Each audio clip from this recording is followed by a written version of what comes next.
What is going on, ladies and gentlemen? Bit of a late start, pretty much per the old way of doing things, just showing up fashionably late as you do.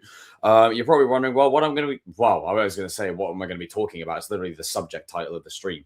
So for the first half, as usual, just like in previous streams, I'm going to be here talking about Stranger Things, my thoughts on it, what they've done, and I do want to preface before I get into any of this. I am a casual when it comes to Stranger Things. I think, it's something that I very thoroughly enjoy, but I'm definitely not the most knowledgeable person in the room when it comes to the lore, the characters, or just in general, just anything with them. So before anyone just goes on like a scathing attack and be like, you don't fucking get it, then just chill out a little bit. So for anyone watching after the fact or on rewatch, you guys, I will see you in the comment section down below as per previous streams. For those who are watching right now, thank you. For those who are sending love into the chat before I even showed up, thank you as well. Guys, you know the drill. Hit that like button. It really does help out in the algorithm. So please get that like button smashed. Okay, we've got Lisa in the comment section, Garrett, Armando, Luke. What's happening? We've got Fancast, Evan. Yep, I believe. I'll be talking about that. And Stranger Things fans should always be grateful when it comes to the finale. Yeah, you're gonna be grateful about things. Sup? Happy New Year. Sup, Trophy Productions. Said just your full name there. Now, when it comes to the world of Stranger Things, let's give you a bit of backstory before I even go into any kind of review on the matter whatsoever. I deliberately avoided watching season 1 when it first came out because it was all hype. It was all the rage. Everyone was talking about it. And I don't know, for me, I don't know how it is for everyone watching in the chat, but for me, I've got this thing where whenever everyone is on the bandwagon for something, I immediately switch off. I don't know what it is. I think it's like, okay, what's wrong with it? What's going on? Why is it so hyped? What's wrong with it? And I haven't even seen Squid Game yet. So I'll probably watch Squid Game now that it's done and now that the hype has fizzled out. So I remember I didn't watch season 1 yet. I hadn't watched season 2. It was around the time of season 3 kicking off for Stranger Things that I was like, okay, I'm going to lock in now and actually watch it. So for me, I was like, okay, let's sit down, let's watch it. And immediately, like before I'd watched this show, I watched the It movies first. And I remember seeing posts that were saying, okay, if you like Stranger Things, you like It. So I was like, okay, if I like It, I might like Stranger Things. Lo and behold, I still stand by season 1 is the best season. I think when you look at the original intention of the series and what it was trying to go for, that you don't get any better than the first season. You really don't. Not for this show anyway. You can make a case for season 4 in terms of like peak storytelling and whatever, but just when you look at the original intention, season 1 is by far and above what I look for in a story that's set in this kind of world, this kind of 80s aesthetic, just the sort of mood, the atmosphere, all that kind of stuff is exactly what I look for. So I was immediately hooked, and I hadn't really done binging as a concept before. I did binging, i.e. if it was just, I'm sat at home and I've got a DVD in and I'm just watching whatever's on the DVD. But in this case, Netflix really revolutionized binging. I think we can all agree that Netflix really was paramount in making binging such a unique staple in how we consume media now. And Stranger Things was definitely a key component of that. So I binged through the whole of season 1 in record time, season 2 through record time, season 3, and I at least I believe, suck my. Just not going to finish that sentence. Noah, you get yourself in here. I would like you in this one as well. So let me put this in the thing first, because there you go. But essentially, that was my history with Stranger Things. I didn't really have any history with it up till that point. I really enjoyed it. I liked what I was presented with. Steve Harrington still is, the hair, my favorite character to this day. I think his character development is something I look for in media quite a lot. And if you followed my content for any stretch of time, you know where I'm going with this. I love a good redemption arc. I love a good sort of comeback story. And I really appreciate the fact that he was meant to be killed off in season 1. Now, I'm sure this is common knowledge at this point. Everyone knows he was meant to be killed off in season 1. The Duffer Brothers changed their mind and made him a staple in seasons later on. And that gave us the greatest duo of the show, which is, of course, Steve and Dustin. And that's a big reason why I kept watching, was Steve and Dustin. So for me, I kept watching primarily for those two. I can see you backstage. Just give me 2 minutes, you. I primarily was watching for those guys specifically. And then I appreciated all the other characters along the way. The dynamic between Hopper and Elle, in this case Jane, didn't really give a shit about Callie at all. Now it's just marginally above what it was. So like, you know how you get like the bare minimum right here? It's just like slightly above that. It's like the shit you took yesterday isn't as painful as the shit that you're going to take tomorrow, kind of thing. That's the benchmark we're going with here. That's basically all that is. I mean, Noah's just, yeah, there you go. Brilliant. Little cameo.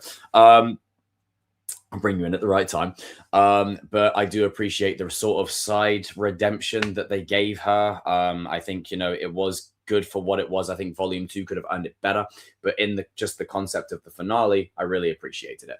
I slightly care about her now. Slightly. Not much, but slightly. I care more about her than I do about Reva from Kenobi. So there's your benchmark, and that's not a high bar either. Anyway, yeah, die. Anyway, sorry. Other than that, I really appreciated Joyce's connection to Will and Jonathan from season 1 to now, and I really love how season 5 in the finale paid that moment off from season 1. Just everything with Joyce, giving a chance to someone who had to sit there and watch her family be torn apart by this demonic entity. It then comes full circle when she gets a frickin' axe and she just takes it to that overgrown testicle head, bang, slaps it down. I just loved it. It was brilliant. Season 4, I still believe, is peak Stranger Things. I don't think you're going to get any better than that. I think season 1 is the best when you look at the original intention. Season 2, I think, does what a lot of shows and movies do. It's the seed planting season, pause, where a lot of the payoffs that are paid off in later seasons is because of that season. Season 3 is my least favorite of the seasons. I watch it with just the Dustin, any scene with Dustin, Hopper, and Steve. Everything else I skip. The whole "I dump your ass" was cringe as shit. Mike was just dawdling around like a freaking daffodil the entire season. Lucas was cool, but it's just because Lucas is Lucas. And then I didn't really vibe with season 3 at all. And then it's like, Billy's dying. Look at what do you see? I'm dying. Yeah, let's just keep singing a song while someone's dying. Yeah, brilliant. Okay, cool. Let's have a Skype call while someone's getting brutally murdered. Yeah, brilliant. Fantastic. Stupid. Still stupid. Hate it. Ridiculous. So contrived. Anyway, I didn't really vibe with season 3 much, but I did appreciate the cliffhanger. Billy's arc in that season was great, and I think it really held it up. And then season 4 just elevated the show to an astronomical level. And obviously, do I even need to mention Kate Bush? I'm actually low-key sick of the song at this point. It was cute. It was brilliant the first time. It was epic the second time. It was amazing the third time. It was slightly decent the fourth time. It was okay the fifth time. It was like, come on now, the sixth time. And then the seventh time, it was like, right, come on. So I, for one, really appreciated the finale overall. That's probably what I'm trying to get to, giving you a bit of backstory for the first 4 seasons of the show. I think the season as a whole could have been better earned. I think Volume 1 is the strongest out of the 3 in definition in terms of build-up, payoff, that kind of thing. I think the finale has the most emotional moments of the show, and I think just the best way to view Volume 2, right? Skip any scene with Callian, but the best way to view Volume 2 is to see it as a study of the characters and just how they've interacted with each other thus far, how they've grown. In particular, Steve and Dustin. That scene where they're both calling each other out. And I'm so glad someone said it, because as much as I love Eddie, rest in peace, my goat, you didn't need to run into that swarm. You didn't need to do that. Like, I still stand by it to this day. Oh, but they're going to get through the hole. You don't know that, though. You don't know that. Like, how many freaking portals are there all over freaking Hawkins? They didn't go into anything. Oh, but they could go in the hole. No, you can write around it. Come on. They did it just to kill Eddie off. Oh, but he'll get killed when he goes home. Yeah, well, come on. Like, come on. Don't be lazy. I've talked about this before about characters getting unceremonious deaths, and I hate it. It's wasteful. But I'm very proud of them for not finding a way to bring Eddie back into the chaos. I think they showed great restraint in not getting him involved and was like, no, this death is going to stick because it served Dustin's arc. And that was my big concern. I was like, okay, you've killed Eddie off. Max is still alive. Okay, cool. Favorites. You kill Eddie off. What will you do with this? And they did quite a lot with it. And it fed into the connection with Steve and that payoff and that argument in the old lab, and it just paid for one of the greatest performances I think I've seen from any duo in any fiction ever. I think they both acted their bollocks off in said scene, and I think it really elevated the material beyond what it already was. The scene between Nancy and Jonathan in isolation was a great moment. However, that's a breakup. If that's a breakup, then I think I'm Jamaican, because quite frankly, it wasn't communicated at the end of that scene that it was a breakup. It wasn't communicated clearly. You can say, oh, but the Duffer Brothers confirmed it. Yeah, but I could confirm that the sky is green. It doesn't matter. Just because I say it's green doesn't mean you believe it to be true. Like, you can have it on screen and it may be truth. It may be what I intended, but that may not be how it's coming across. And I'm telling you, if you have to go on Twitter and do a Rise of Skywalker and confirm on Twitter to people that was a breakup, I don't think you communicated it clearly. I interpreted, and I'm pretty sure many others feel the same way, that the scene came off as Jonathan using a wedding ring to try and fix like a band-aid to the problems that they both had. Which, you know, if you're going to do the whole Nancy go independent, do her own thing kind of thing, well, that's fine. But I think you could have earned it in a different way, where you have the scene play out as follows. They just take a break from each other and you get there a bit more organically. You just communicate it clearly in the scene. I didn't really feel that. At the end of it, it was like, I accept your unproposal. Oh, I'm like, I still don't see it as a... Okay. But the performance from the both of them in that scene was incredible. I think, you know, it was a moment of maturity where they realized, okay, we did have a trauma bond that connected us through all of these events. We barely have anything in common, hence the frickin' arguments in the car and, you know, about the newspaper job and shit. So it was a moment of, okay, we're going to separate them and let them go alone kind of thing. But even then, once they supposedly, quote unquote, broke up, it didn't really feel like didn't really feel like many of the couples were even together this season. I'll be real. Like, I mean, shit. I feel like there's a vibe missing. And I hope I don't come off wrong saying this, but in the finale, when it starts, when Mike and Elle part ways at the beginning, not at the end, at the beginning, there's no like real emotional hug, no kiss, none of that, no love. It's just like, I know what I have to do. Like, it's like, well, what the fuck? Like, this whole season, the only couple that is actually a couple is Lucas and Max. That's it. The Duffers said basically, here's your ships. We're going to sink them like the Titanic, to every single one of them. And you know what? Fuck it. You just create some chaos. Why don't you? Lucas and Max, great. They're endgame. So hell yeah. But I just didn't feel like the love was there. Even for Joyce and Hopper, there was a couple of scenes where I was like, oh my God, like, just give them a bit more to work on. It's just because the chemistry between Winona and David is so strong that I think, again, it elevates the material in those scenes. Anything with Mike and Elle was like a friends with benefits. It didn't really feel like there was love there. It felt like they just, you know, had a little, you know, on the side, and that's basically it. Then you've got Dustin and Susie that we'll never mention ever again. We have no idea what the hell happened with that. I mean, obviously, priorities, right? Priorities, right? The world's ending. Well, it was ending when Billy was getting killed, but, you know, it's fine. And then... I've got to get over it. It's been like 5 years, Jacob, get over it. But I just didn't feel the chemistry or the connection until the end of the episode. So when Mike and Elle have that sort of that emotional farewell, that scene, not only did I feel bad for Mike, because he's the only one that doesn't have Shorty with him, so that's a shame. I feel bad in the sense of it took till that moment for them to sort of express that. And I really feel like you could have communicated that a little bit earlier on, just to heighten the emotional tension. But at least the intention was there. So that's something there. The intention was there. Linda Hamilton's crusty ass wasn't killed off. No offense, sorry. But, you know, she wasn't killed off. That was something I was rooting for quite a lot. You know, you can still have it play out the same, just kill her off because she's annoying and clearly a Dr. Brennan knockoff because she's got the same freaking hairstyle, for Christ's sake.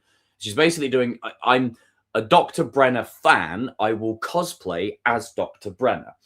Then you had Derek, which was a standout this season. Now, admittedly, when he had a poster to himself and whatnot, I was like, oh, here we go. Another character in the mix that's going to detract from the main group and cause a load of chaos. Cause chaos, yeah.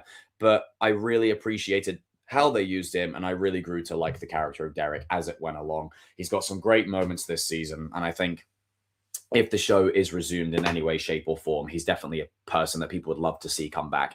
And shout out to the guy who's playing him, because you could tell he was just having a ball with it. He was having the time of his life, just, working around with his, I guess you could say, his childhood idols. And that's the thing. Stranger Things is very much the new age Harry Potter. Like, you may not like certain decisions. You may disagree with certain things. You may disagree with certain things. But at the end of the day, when you break it down in principle,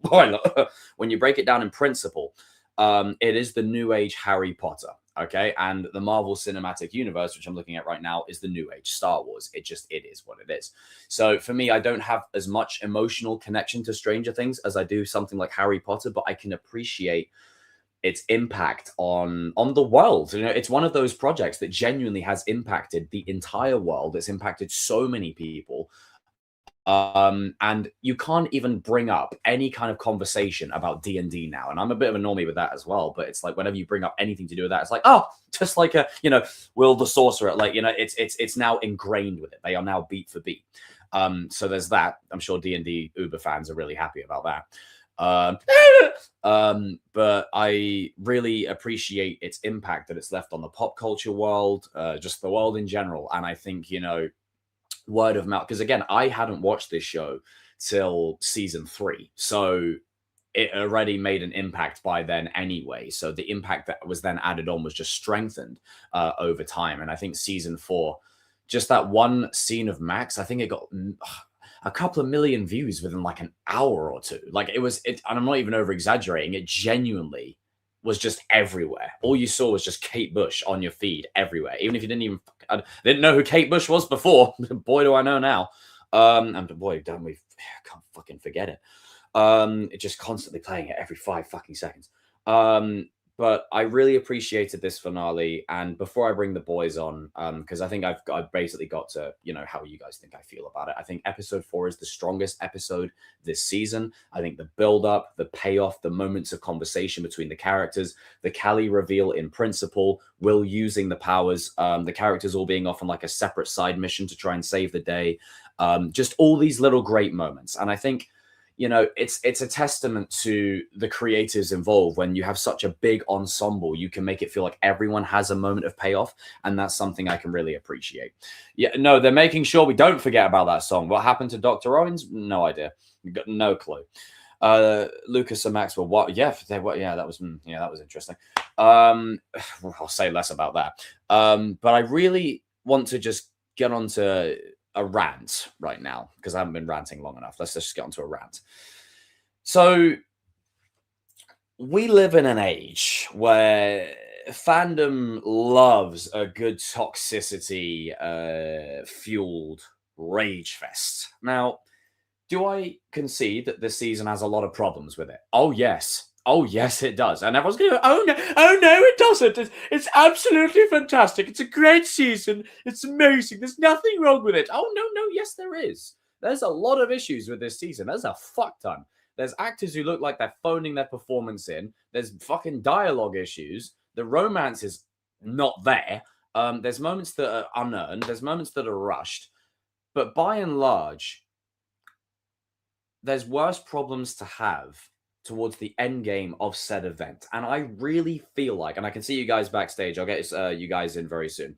I really feel like, despite the twists and turns of the season, I think Stranger Things fans, look in the mirror for a second. Look in the mirror and realize that this show could have ended a lot worse than it did. Coming from someone that's from the Disney sequel trilogy, somehow Palpatine returned. Yeah. You're fine. Okay? You're fine. And you want me to tell you why you're all fine? They're kids. So if they are to pick up down the road, you've got their adulthood life. You can do way more with that. Obviously, I don't think they should touch it. I think they should leave it alone. But we know the game. We know Hollywood. We know why they've left it ambiguous. It's not so you can pick your own ending. It's so they can do season 6, 7 years from now. That's how it works. But aside from picking your ending, they've left it in a good place where they could continue, and they've got a great foundation to do spin-offs or sequels down the road. And I feel like it's a good place to leave it in.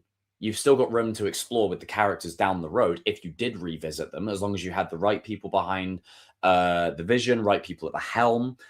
So take a breather, take a step back, close the laptop, go outside and get some fresh air. Stop review bombing the show. Like, it's not that serious. I think we're at a point here where this show has probably one of the most emotionally resonant endings I've seen in a long time. In the 28 years I've been on this planet, I'm going to just compare it to this. I love Cobra Kai more. It's a well documented that I can't freaking escape it now. It's like a Miguel Robbie. It's just stuck on my DNA. I love that show to pieces. I had a few moments where I got a bit misty-eyed in the finale of Cobra Kai, in the final 3 episodes predominantly. This episode had me choked up from start to finish. The last show that did that was The Walking Dead, when Rick's final episode kicked in. That's the last time that happened. And I'm a normie. I'm not into it like that. So I think that's a good benchmark for, hey, it's a pretty good ending. And the emotional resonance, the character payoffs, the performances in the finale were very strong. I think everyone was really acting their heart and soul out, and there were certain scenes in there where they weren't acting. It was genuinely an authentic feeling from within whatever they were doing, especially that ending scene where I've said to a friend of mine, I'm like, hey, I got to get the score of that scene. And it's not even part of the official score because it's a rendition, it's a remix, it's done by a separate composer. So I hope they release that soon. But it ends pretty much like Harry Potter. It ends how it started. There is a missing space on the bookshelf where Elle should have her book, but that's the tragedy of it. You know, you've got Max playing D&D with them, which is quite fun because that's been like 5 seasons in the freaking making, and I think it's hilarious. But you can tell they're not acting in that scene. It's genuinely real. They have to say goodbye to this world and these characters. I do have some gripes. It's not like it's all sunshine and rainbows. There is issues that I will touch upon another time. But I think by and large, this series has ended on a good note. And I said this to someone earlier. The fact that the Mind Flayer is defeated with an hour left. Vecna is defeated with like 55 minutes left. You've got a whole 50 minutes of epilogue. Like, I really appreciate them for going that extra mile. And I said this earlier, I'm going to say it now. Just using Cobra Kai as an example, because it's easy. We got, if it was framed like that, we would have had Steve in the baseball attire coaching the team, and that would have been it.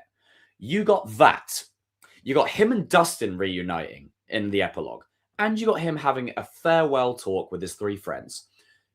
Absolute treats right there. And there's so much subtext in every scene in this finale. It's absolutely incredible. Vecna manipulating Hopper to shoot the tank, and he didn't actually shoot it. He just wanted to get Elle out of there. What a great twist.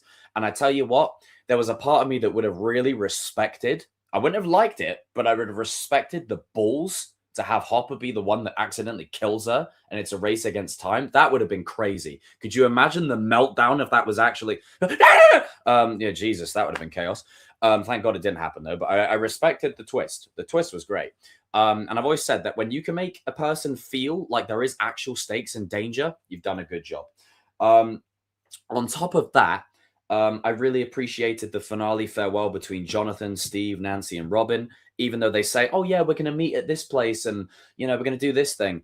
They'll meet there once a month. They'll meet there the second month. They'll meet there the third month. Then someone will be ill. The next one, 2 people won't be there, and then they'll never do it again. And that's the tragedy of it. They're growing up. They're going into adulthood. The likelihood that they're all together again is just not going to happen. And then when you look at the kids, not only are they passing on the mantle to Derek, to Holly, whoever, but at the same time, it's them closing the chapter on their book, and quite literally. So to me, that's why I say it's like the new age Harry Potter, because it's very much like that. And I think for as much as I give people slack this season for kind of phoning their performance in halfway, a lot of it could just be fatigue. They've done this show since they were kids. The constant stop and start, there was a pandemic that happened. There was a delay with the season. There was so many. And also, you've got to think about it as well. The budget for this series has to be through the roof. Stranger Things is not a series. It's a movie. It's cinematic AF. Like everything in the Upside Down is movie quality. Like movie. There's a reason why they put it in cinemas for all the US folk. I hope you enjoyed it, by the way. There's a reason why they put it all in cinemas out there in the States, because it is to be enjoyed as a movie as well. It's a cinematic experience. And I'm very blessed and privileged that I got to see that unfold. Now, admittedly, I didn't grow up with it. I sort of became a young adult and then grew up with it. So anyone that did grow up with it, obviously as a child to now, this is how I felt when Harry Potter ended. It's a strange feeling. So to me, all in all, solid finale, really enjoyed it. And for, again, everyone that's review bombing the shit out of this, I just got to say, how did it make you feel? Don't go, oh, I need to rant my opinion. How did it make you feel? Emotionally, characters' arcs getting paid off, people going to different directions. Obviously, the thing with Elle, I know, is a bit of a 50-50 amongst people. And, we'll get into that when I bring some of the boys on in just a second. Now, before I preface this, I will be sending out an update in the Chosen page. I'm going to say tomorrow, because I've got some streams I've got to plan out. I've got some guests that I've got to invite on. I've been working hard behind the scenes to create some interesting team-ups and interesting crossovers. One that may actually surprise a few people. I haven't revealed that one yet, but I'm going to keep that one to myself. God, I'm going to regret it. But generally speaking, it's going to be amazing. It's going to be fun. And I mean, I'm going to regret it as in the sense of it's going to be a crazy stream and I'm going to have a bloody headache. What did you think of Welcome to Derry's finale? Great, brilliant. I mean, Stranger Things, but yeah, really good, really solid. Love the finale. I love the finale to that too. And I've got to say, Stranger Things had nothing on Welcome to Derry this year. Like, I'm sorry. It's just because I have more of an emotional investment to it. That's just my subjective opinion. It's not me stating it as fact. It is a fact. And I am torn between Jamie and Bill Skarsgård for that Emmy. They probably won't get it, either of them, because we know how the award ceremonies are with things like that. But to have Jamie Campbell and Bill Skarsgård portraying characters, acting their absolute bollocks off at the same time as the other, man, it's just great to see that. It's like freaking Messi and Ronaldo of the streaming screens. Obviously, Vecna's only been around for a few years. Pennywise has been around longer, but just in the grand scheme of things. So guys and girls, get in that comment section, throw your comments in there. Let me know what you thought of the finale. What did you think of the finale? Now, obviously, if you hated it and you thought it was the worst piece of shit you've ever seen in your life, all the power to you. I like movies that people don't like. People love movies that I hate. It is what it is. It's checks and balances, right? But I genuinely believe this finale was as good as it could have been, given the way the season was playing out. And that's just me. Mike telling the story about the knight, the zoomer, the bard, Will the Wise, the storyteller, and the mage was absolutely beautiful. Yes, it was. And again, I don't even think it's open to interpretation. I'm calling that bullshit out. It's a sequel. 100%. Now, I'm going to bring a couple of the boys on because they're chilling backstage, and we're just going to get into it a bit more. Now, again, like I've said before previously, the first half of the stream, always the first half an hour is me sitting here being a freaking typical, main character syndrome person, just all the spotlight on me for half an hour, and then I bring the guys on afterwards, and then no doubt I'll be here till 4 a.m. because what will happen is I'll bring these three on. We'll get ready to wrap up once the stream fizzles out, and then 2 more people will join, and then we're about to end again, and then another person joins. You heard it here first. We will revisit this in an hour. Now, let's bring on the one, the only, Danny Watkins. Kevin. What's up, people? Yeah, don't. Noah. What's happening, people? Give them a massive welcome. What's going on, boys? Happy New Year. Happy New Year to you all. I've got to say, it has been the best stream I've done this year. Because it's the only stream I've done this year. Whoa. I see. Sorry. Sorry, I couldn't help it. I had to get one dad joke. You got to give me that. Like just one. Now, Danny, I know you don't really have a dog in this fight in terms of Stranger Things. I know it's not really like, your thing overall, but do feel free to, chime in here and there, of course, because you do see the outside POV of what it's like for just people who have never really watched the show. Kevin, you've watched the show for years. Noah, you've grown up with it. So, Noah, that being said, we need to talk about the review bombing. Because I got some things to say about that too. Let's talk about it. Let's get into it, because per what I was saying earlier, I just think the whole thing has been massively overblown, way out of proportion. And I can't believe I'm saying this. I'm usually on the side of the fans, like the common folk. For once, I'm actually backing the studio. You're very ungrateful. You're very ungrateful. This finale was really freaking good. Really emotionally moving, great moments, some good payoff. Could it have been better? Sure. But I would rather be saying it could be better versus it was shit. And that's the problem. We live in an age now where everything has to be a 10 out of 10 or it's shit. You can't have a 6 or a 7 or a shit. You can't have an 8 or a 9. You gotta have it. Yeah, fuck it. You gotta have 6, 7, 8, 9. Yeah, God, I hope my sister's not watching. Should never 8, 9. Yeah, the Grinch. But I just think I've seen worse. A lot of worse. 8, 9. Especially a lot of worse. On that for the finale, I would rather have a 10 out of 10 epilogue and a 7 out of 10 final battle, because you know what? I care more about the characters and where they're going than an epic, huge battle. First of all, I don't think the final battle was even a 7. I'd give it probably an 8.5 because I thought it was epic. It could have been a little longer, maybe, but I would rather get to the epilogue. If that meant it would cut into the epilogue, then yes, cut it down. The epilogue was the best part of the episode, in my opinion. I agree. 100%. I think it was perfect. You don't get that with shows and movies. You really don't. Yeah. So the review bombing for the finale is absolutely ridiculous, but I think even more ridiculous is episode 7, the penultimate episode. Yes, it's probably the second worst episode of the show. I will give you that. It's not a great. It's the season. It's a weak episode, but how the hell is it worse than the Lost Sister episode? You see, that's hyperbole. That's people reaching, trying to find reasons to vindicate their hate. That's all that is. Well, it's because of one scene, and we all know the scene. We all know the scene, and the people review bombing it. The people review bombing it, or in my opinion, the two worst fans of the show are the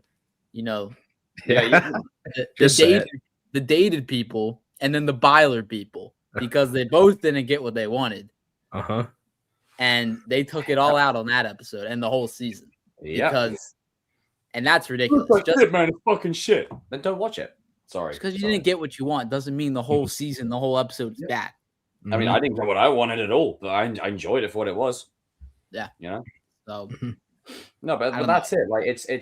It reminds me very much of, and I've said this, and I hope this ain't a controversial take to anyone because again, I'm not a diehard Stranger Things fan. I'm just more or less a normie, I'm a casual. But it reminds me of the Star Wars fans. It reminds me of that. Obviously, if you trade the ship for something else or whatever, it could be anything. It doesn't have to be two characters wanting to smash. It could be any fandom. It could be anything. It reminds me of those fucking losers that would stand outside a cinema singing George Lucas, our childhoods, George Lucas, our childhood. Those kinds of people, because their arse hurt because they didn't get what they wanted. And it's not a fair, you can voice that you're unhappy about it, but how you feel about it is not correlating to what's on screen. Yeah. Did fucking Robbie get the win in Cobra Kai? No. Do I still like season 6? Yeah. So, I mean, sorry, I had to throw it out there. I still hate season 6. It's never going to be good in my eyes. But I'll say this. I'll just say this. As a person that's never going to watch this, ain't going to watch it. You already know where I stand. Can't say it on your stream because I'm going to be respectful and everything. I won't drop any F-bombs. I'm going to be respectful. I'll say this. For the quote unquote review bombing, I'm just gonna say it's just fandom being fandom, however, because like there's positive review bombing too. Like there are people that will that like overly do it. something when you know it ain't that good either. So I'm just gonna say that's just fans being fans, and it just comes with the territory. No matter what fandom it's gonna be, however, you're just gonna have those like crazy ones that, like you said, we didn't get what we want, so we hate this show. And then you're gonna have the people that's gonna say like, "Well, you know, everything is good. We like all the Star Wars movies. There's nothing wrong with any of the Star Wars movies because we love all the Star Wars movies." That's like, a problem too. You got where everything's fine. Like, yeah. So that's why I just said, like, you know, dude. To be honest with you, I wouldn't even sweat it. And second of all, guys, seriously. Who believes in Rotten Tomatoes anyway? Like it's like you know, it's the equivalent. I'm sorry, we're doing that in the big 20. We're in the big 2026. Yeah, we're still doing that. If you still believe in Santa Claus, God bless you. But who still listens to Rotten Tomatoes? Like, I wouldn't even sweat it, dude. Like, you know, that's just part of fandom. Like, that's just it. Yeah, like, you know. and I think what will help as well, and this is the James Gunn thing is look, I have no idea if the Duffers are going to watch this. I got no idea. If they do, probably not. Stop responding to fans. Yeah, thank you. I know you have an inclination to do so. Just stop it, because what's going to happen is you've got the fire there, and you just said, "Here, let me put some gasoline on that." Giving an answer to everything does not help. Stay quiet, let it set. Because sometimes Ryan you need to shut the fuck up. No, yeah, agreed. Ryan Johnson did this with The Last Jedi, and look what happened. Shush. Stay quiet. Don't say anything. Let it be. It'll die down. All you got to do is just say pretty much, "Hey, I hope you enjoyed it." God down, like. Well, I mean, that's because you got people that in terms of what happened in Stranger. But I get what you're saying. I think in terms of Stranger Things, it will die down. I think in about 2 months, people have moved on to the new thing. Yeah. I think it will die down. I think the fans of the show know what they were going for. They'll still have their complaints, but there won't be an arsehole about it. There's no need to be a prick.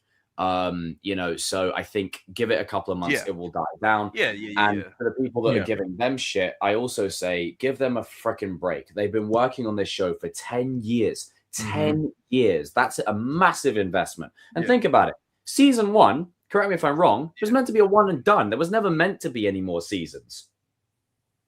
They didn't think it would get any more, So it's like literally they have to keep finding new ways to reinvent the season each season, recontextualize the Upside Down, recontextualize Elle's powers, the Dr. Brenner subplot, everything in a way that feels organic. And by the point of season 5, the Demodogs and things don't feel like a threat. I know, but that's just what happens with Walking Dead. Like it's just what happens it's just what happens in TV shows that go on for a while. It's what happens. I mean that goes with any TV show or whatever. Like it doesn't matter because eventually there's gonna be things that used to be like, yo, Kevin knows what I'm talking. Kevin, you know what I'm talking about. Let's just state Dragon Ball Z for a minute. For instance, when has Dragon Ball Z ever kept its canon correctly? Like it has changed its canon so many times. Now. No one cares anymore. Like you know, so Torian himself doesn't give a shit about the canon. Yeah, like the power structures are ridiculous in Dragon Ball Z. They're like 1 minute this is canon, and then the other minute like that's not canon anymore. So it just goes with the territory. Like like the longer your show goes, the more stuff they're gonna recreate or that's not gonna make sense. Same thing with Star Wars, Jacob. The midichlorians. There was no such thing as freaking midichlorians or whatever, and everybody gave George Lucas crap about that. It just Sorry, excuse my French. It just meant to just keep a power structure or whatever. So that's what it is, you know. Yeah, no, you're right. So, that's exactly what it is. And it's like, look, don't get me wrong, right? You've got to be fair here. Like, I'm normally on the side of fans with things, generally speaking. But on this one, I'm sorry. I think the fans are out of pocket on this one. I think I agree. This is one where fans have to chill the F out. Like, perspective matters. Your show, right? Your show ended a lot better than it could have. It didn't Game of Thrones it. It didn't Disney sequel it. It ended really, for what it was, it ended really solidly. And sounds like it's better than the Walking Dead ending where Rosita. Another great show ruined by a great. I'm still trying to figure out how Rosita, the neighborhood hoe, gets the last kill. But whatever, Hey, yep. Yeah. Damn. It But is. I really I tell appreciated no the lies. story. I was swept up in the emotion, and I think you'd be hard pressed to find anyone who's actually dead set on the finale is trash. There is moments here, yeah, I will say, like I complained about the start of the stream, there's moments that I don't like in the finale or this season at all. But they're not. They don't detract from my overall viewing experience. The good outweighs the bad. Yeah, there's the good outweighs the bad, and then also it's not like it could have been worse. It could have been worse. Yeah. It could have been a lot worse. They could have had Callie and El go off together at the end instead or something. Like there's so many things they could have done. And I think with what they had and the way the direction of this season, the way it played out, I think they did a good job. I think it's hard to stick the landing, especially for something like this, which is, it's not a Squid Game. It is not, as much as I love Walking Dead, it is not a Walking Dead. Oh, freaking Squid! Don't give me started on Squid Game. No, hang on. No, I'll give Walking Dead its props. Walking Dead dominated the world at one point. In the early seasons, it did dominate the world. So yeah, no, I suppose Squid Game should have been one and done. Squid Game should have been one and done. But I think because people have had 10 years to come up with ideas in their head about how something should go, and it hasn't, that's why people are upset. And the thing is, I'm going to throw this out there. I had 20 years to come up with something for Kenobi, and look at the shit I got. So count your blessings. You and me both, brother. Count your blessings. I had 20 years to come up with scenarios, and look what I got. Reva! Look, that's what I got. So I think you're fine. The WNBA it could have been a lot worse. People are blowing it way out of proportion. It is not that bad. I think also it wasn't even a safe ending too. Like it took a risk with 11, which I really like. I'll put it this way. Like if the quote unquote controversial YouTubers are telling you that it ain't that bad, then you probably need to chill out and everything. Like, I mean, again, it makes sense with the original intention of Elle, and that's one thing I remember us speaking about, Noah, is you wanting that to really emphasize that she is the main character in this story, and to pay off the great arc that was set up for her from the very beginning, which they did. And I feel like they did it in a way which is serviceable. Again, it's not open to interpretation. Let's just call it what it is. She's alive. It's just they can't say it. She's just out there in the ether. It's future stories, but it's quote unquote open to interpretation. Well, until there's a spinoff, she's dead in my mind. Oh, really? That's what I think. Yeah. Oh, no. Elaborate. Talk to me, good. Elaborate. Well, first of all, I just gotta say I really like how it is up to interpretation, because until there is a spinoff, which I agree is inevitable, and if they do one with her, she will be back.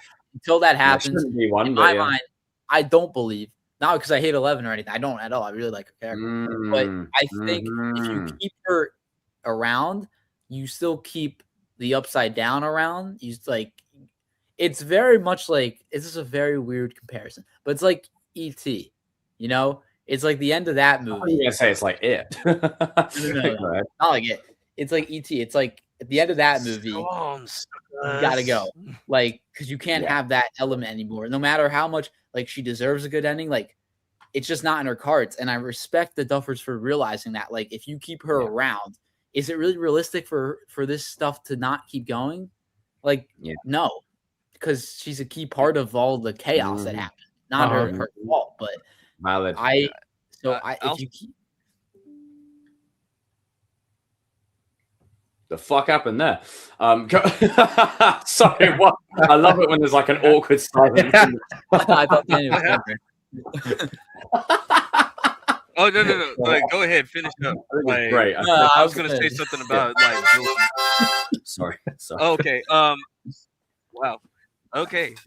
Free Willy. As far as you were saying, from what I'm getting, the villain got what he or she deserved. Am I correct, Noah?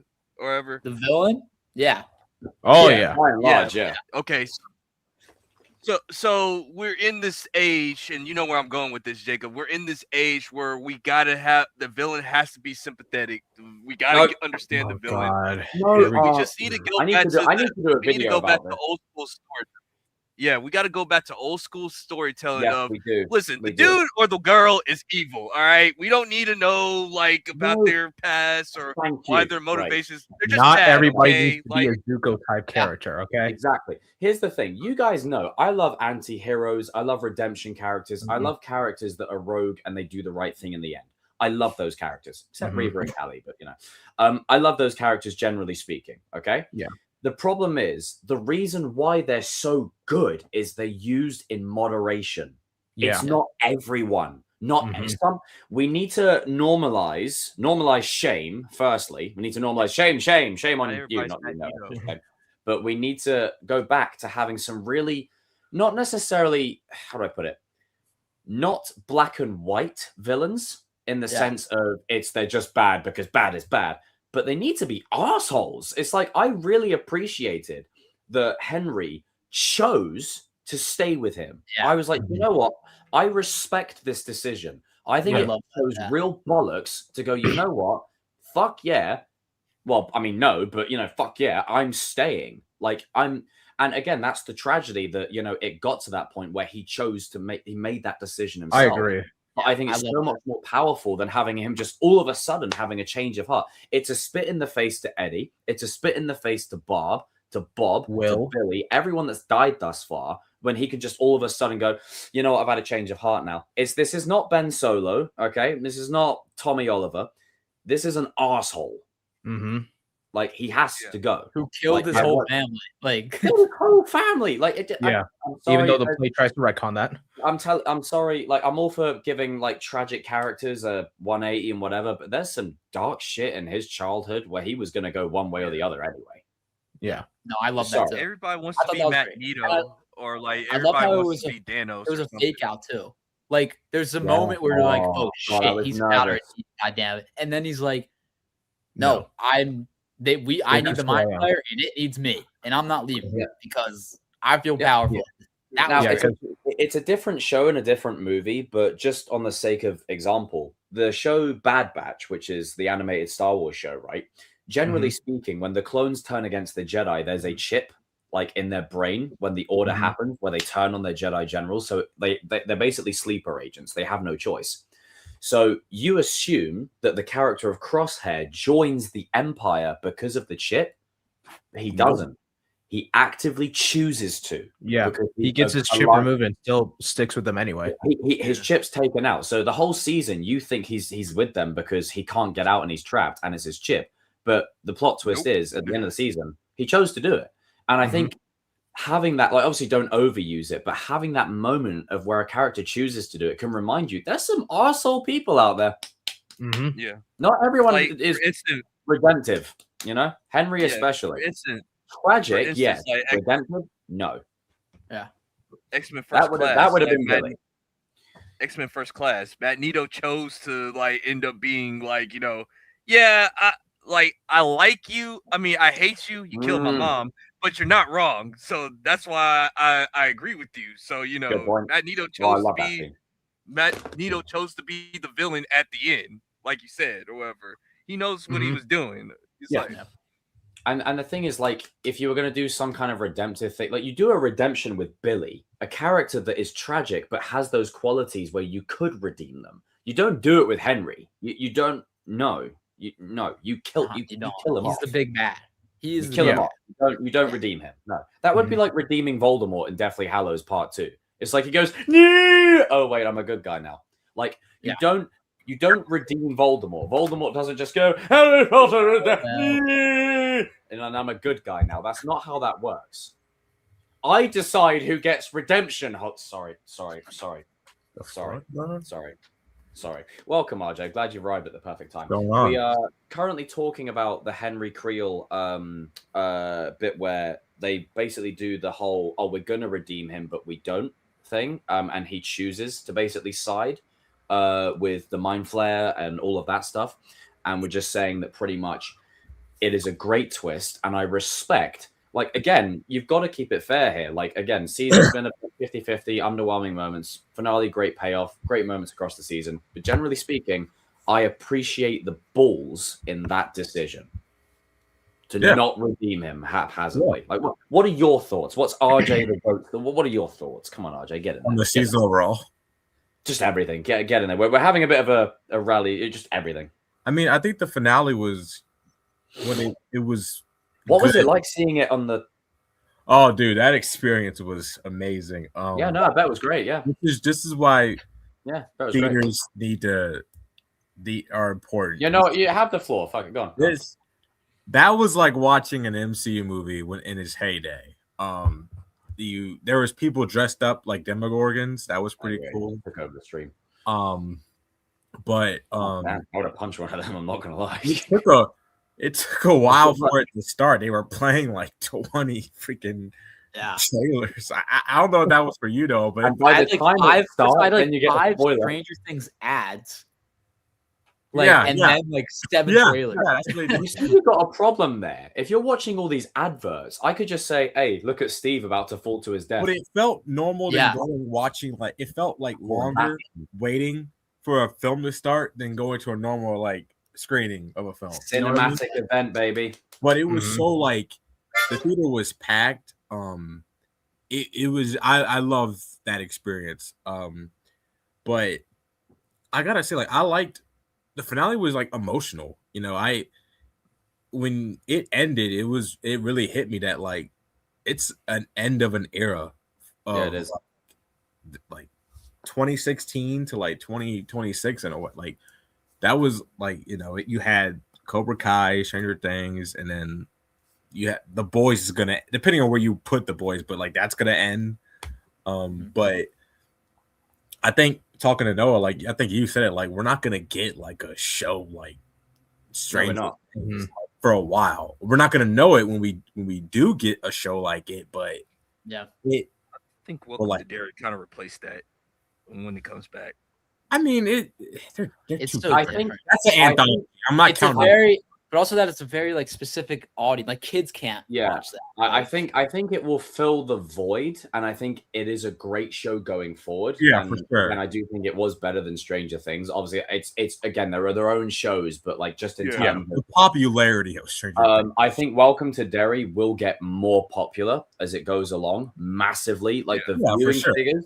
For episode 7, episode 7 and 8, the viewing figures were millions. Millions. It was the most.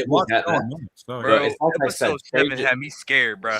But Stranger Things is very much like I said, it's the new age Harry Potter. Netflix is in trouble. They're in trouble. Yes, they are because they lost like their front runner. That's why it ended the way it did. But this is the new age Harry Potter. Netflix are thinking, "Oh shit, we've got to end it." Uh-oh. Yeah, because what's going to replace Stranger Things now as their like heavy hitter show? Do I think that this season was perfect? No, it had some issues. It's good, still better than season 3. It ended good, and endings are hard. Like as long as you end the show good, I have no like, It's like I said to you before. The last taste in every Star Wars fan's mouth is Rise of Skywalker, for sure. Yeah, you prefer that or Return of the Jedi? And I think, like I said this to Noah, like all day, baby. Yep. I think that like that's my ending. Season 4 was like like the Duffers' peak in their like writing. 100%. And also, it was the darkest one. Like the tone was freaking great. Yeah, for sure. That was the most like Derry. It was so more mature. Yeah. So I think going into the season 5, they just said, okay, our goal is to make this a satisfying, emotional conclusion. And I think that they hit that goal. I agree. Yeah. I agree with you. I think they did. And it's like I said, I'm not as big into it as you guys are. And I don't know if you saw this, what I said earlier on, RJ, but what I was saying was that I cried during the Cobra Kai finales in like the final 3 episodes. I have never been this emotional at an episode of a TV show since Rick left The Walking Dead. Mm-hmm. Damn. Oh, damn. Oh, shit. No, because think about it. Like from the minute this episode opens, it's just emotional beat after emotional beat. The characters are having conversations where it's farewells. You've got them tossing Steve over the fucking. They did that on purpose. My theater went nuts when that You happened. don't kill Steve. Oh, I've seen those theater reactions to that. But I scene, gotta say though, I think the best thing about this show that I'm gonna miss is the character interaction was just two characters interacting and having a conversation, and they're really good. The Duffers are really good at writing scenes like that and like emotional. Yeah. Especially like when they're walking too, when they're just walking to wherever they're going. Like Jonathan and Steve having a moment. That was a great moment. And I love that Jonathan saved them. Oh yeah, That's how you write a love triangle. That's how you do it. Sure. You realize, hey, it's not worth fighting over one. You On know, that point, let's go get a beer. You don't on do that this. point. Sorry. I'm glad you said that, but I'm glad the Duffers should get. I think they should get credit for writing a love triangle and breaking the mold of a typical love triangle. Yeah, I agree. Yeah, I agree. They very almost much become that moment where they like Jonathan. Like if you said this like 3 seasons ago, I was like Jonathan and Steve are never going to be like friends, but like they're like Steve's like patting him on the back and like they're having like a moment talking about like their future. Like let's meet up. Like make it a year or so, like make it like once a year. Because it becomes less about Nancy and more about them two. You know what I mean? Like all three of them are going like separate directions, and I feel like the point of Steve and Jonathan's characters this season, which I love, it was a rocky start at first, but I think they both realized that life is bigger than just fighting over a girl. Yeah, no. And when you look at Volume 1, when they're both running up, it's just climbing up to the top of the antenna, and then Jonathan saves him at the it's a great full circle. It makes that better. Yeah. When you watch it, and I've always said that the mark of a great show is when you can go back to season 1 or the first episode when it's done and go, oh, this is how this develops. You know? But I love Hopper and 11's relationship. Their scenes got me teary-eyed. Now that's all I wanted from this season. I was like, it is missing that badly. I was like, shit. But it was so funny when like the sirens or whatever they Dr. K uses. Yeah, and it leaves. Oh, it leaves Callie on the ground. He picks 11 up and he just leaves Callie. But I said this to Noah. When she pulls the gun on him and Hopper's like, go ahead, do it. Like I'm like, dude, that is why Hopper is the best. Because he's like, go ahead. Oh, his scene with Vecna was great. Well worth the wait. That was so cinematic. Like I felt like I was that like Stranger Things always feels like a movie, but like the scenery where like he brings 11 outside of the tank, it was something cinematic. It was the way they filmed it and the way it was shot. Like behind him with the smoke. You know, on a side note, Tristan, I had someone tell me that Steve had a redemption arc like Robbie Keane, and I just thought to myself, they're two completely different characters. I don't know how you could have two characters. You gotta stop comparing. These two shows are very different. Sorry, hold on a second. I similar is they're on the same. Hold on a sec. Like, so hold on. So you've got this punk, edgy, emo, rock, rebellious kid who's into drugs and a degenerate like his father who needs to break free of that mold, right? And then you've got a posh fucking Encino boy, you know, who has no hardship in his life whatsoever. The only thing that's similar about them is that they have a bit of a moment where they go, I can do the right thing. Yeah, Steve was a posh. Was Steve ever really a bad guy? Like, no, he was just like a prick. Like that's all. They're nothing alike. I'm sorry, they're two completely different characters. I'll say this one last point. I was waiting like. Just stop, bro. Stop. Sorry. Oh. No. I'm looking at the chat. I'm like, when you look at the chat, you're just gonna say, okay. But, what are they doing now? I was waiting to like, what was like Mike and 11's scene gonna be like their last? I'm not even. Yeah. And that like, what did I say, Danny? What did I say at the hour mark? Didn't I say two more people would have arrived? Oh, yeah. But I was what's up, Jan? But yes, sir. Sorry. That whole like finale, I was waiting to like Mike and 11's like their scene and stuff like that. And their goodbye was so emotional. Like like when Purple Rain starts to play. Oh yeah. that note hits and it flashes back to like season one where they Season first one. meet. I was like, The dude, music is so freaking good, dude. Like, yeah. Oh yeah. and it doesn't just play. Like, it means something to the scene, bro. Like, Yeah, Yeah. that video I That's- sent you. Mm-hmm. yeah, like the way Broke it Stranger all down. Things incorporates music is so It means incredible. something. It's Yeah. so It incredible. doesn't get enough You do credit. that better than anyone. Yeah. It helps elevate the story Yep. in For some sure. scenes. That scene where they're saying goodbye, I was like, poor Mike, this man. But It's just like No, That's such a no, shit no, ending. No, that pissed me off because Everybody gets a happy ending except him. everyone gets to make oatmeal except this poor fucker, right? He sat there in the chair. He's in the chair. oh, he's in the chair. Oh my god. In the chair. Well, he should have gone to that party. Well, yeah, he should have. Uh-huh. No, my was- friend was like, man, fuck that shit, man. Go to No, that you party. see those edits where, like, Dustin was gonna go. Yeah. No, but I also really appreciated that too. Dustin, like Eddie, would be so proud of Dustin Yes, for doing it that. was great. Oh Like, yeah, I that love was that such a scene. great The graduation scene. That's exactly Yeah. what Eddie said he was going to His do. manner, Like, someone put it out, his mannerisms are just like Eddie. Yeah. yeah. He's like a hybrid of Steve and Eddie in one. Like Yeah. he's a bit of both, Yes. and that's Yeah. what I really like. And I think, when you look at the moment where he's like, Dustin's talking to him about, hey, you always run headfirst into things. Don't be a dumbass. Like, I really appreciated that because I'm glad someone Yeah. told Steve to be. I think- love I think Steve's ending, by the Steve- way. I think Steve gave Dustin that confidence and, like, of course, being a brother. And then Eddie gave him that sort of like, keep being yourself. Yeah. Yeah. That's why You don't need to be Steve kind of thing. You just be yourself. Yeah. Because the thing is, like, he basically, I looked into it because I was curious. I'm always curious to find what kind of label it is. Steve Harrington, as great as he is, he has martyrdom syndrome. What? Mhm. And what What that is that? means, What's it that? describes a deep psychological pattern where someone constantly prioritizes others' needs, engaging in excessive self-sacrifice to feel valuable, gain attention, leading to burnout, resentment, and low self-worth. It's basically just putting other people before Damn. yourself. That's not just like No, but it's a great thing. He's always. Oh, I don't disagree. I was like, damn, that was pretty deep. Wow, you're really Yeah. serious. That was a It's true. definition and a half. I mean, it's true. Hey, shit, I went down a rabbit hole because I was like, there's got to be a term for this because Steve is always throwing himself into these situations. Yeah. I I'm love in it when Derek danger. hugs him. I To love when save Derek that, hugs him. to save people. And I'm like, well, there's got to be a term for this, right? Because all of these Yeah. characters, if you're writing this story, you're going, okay, what's that?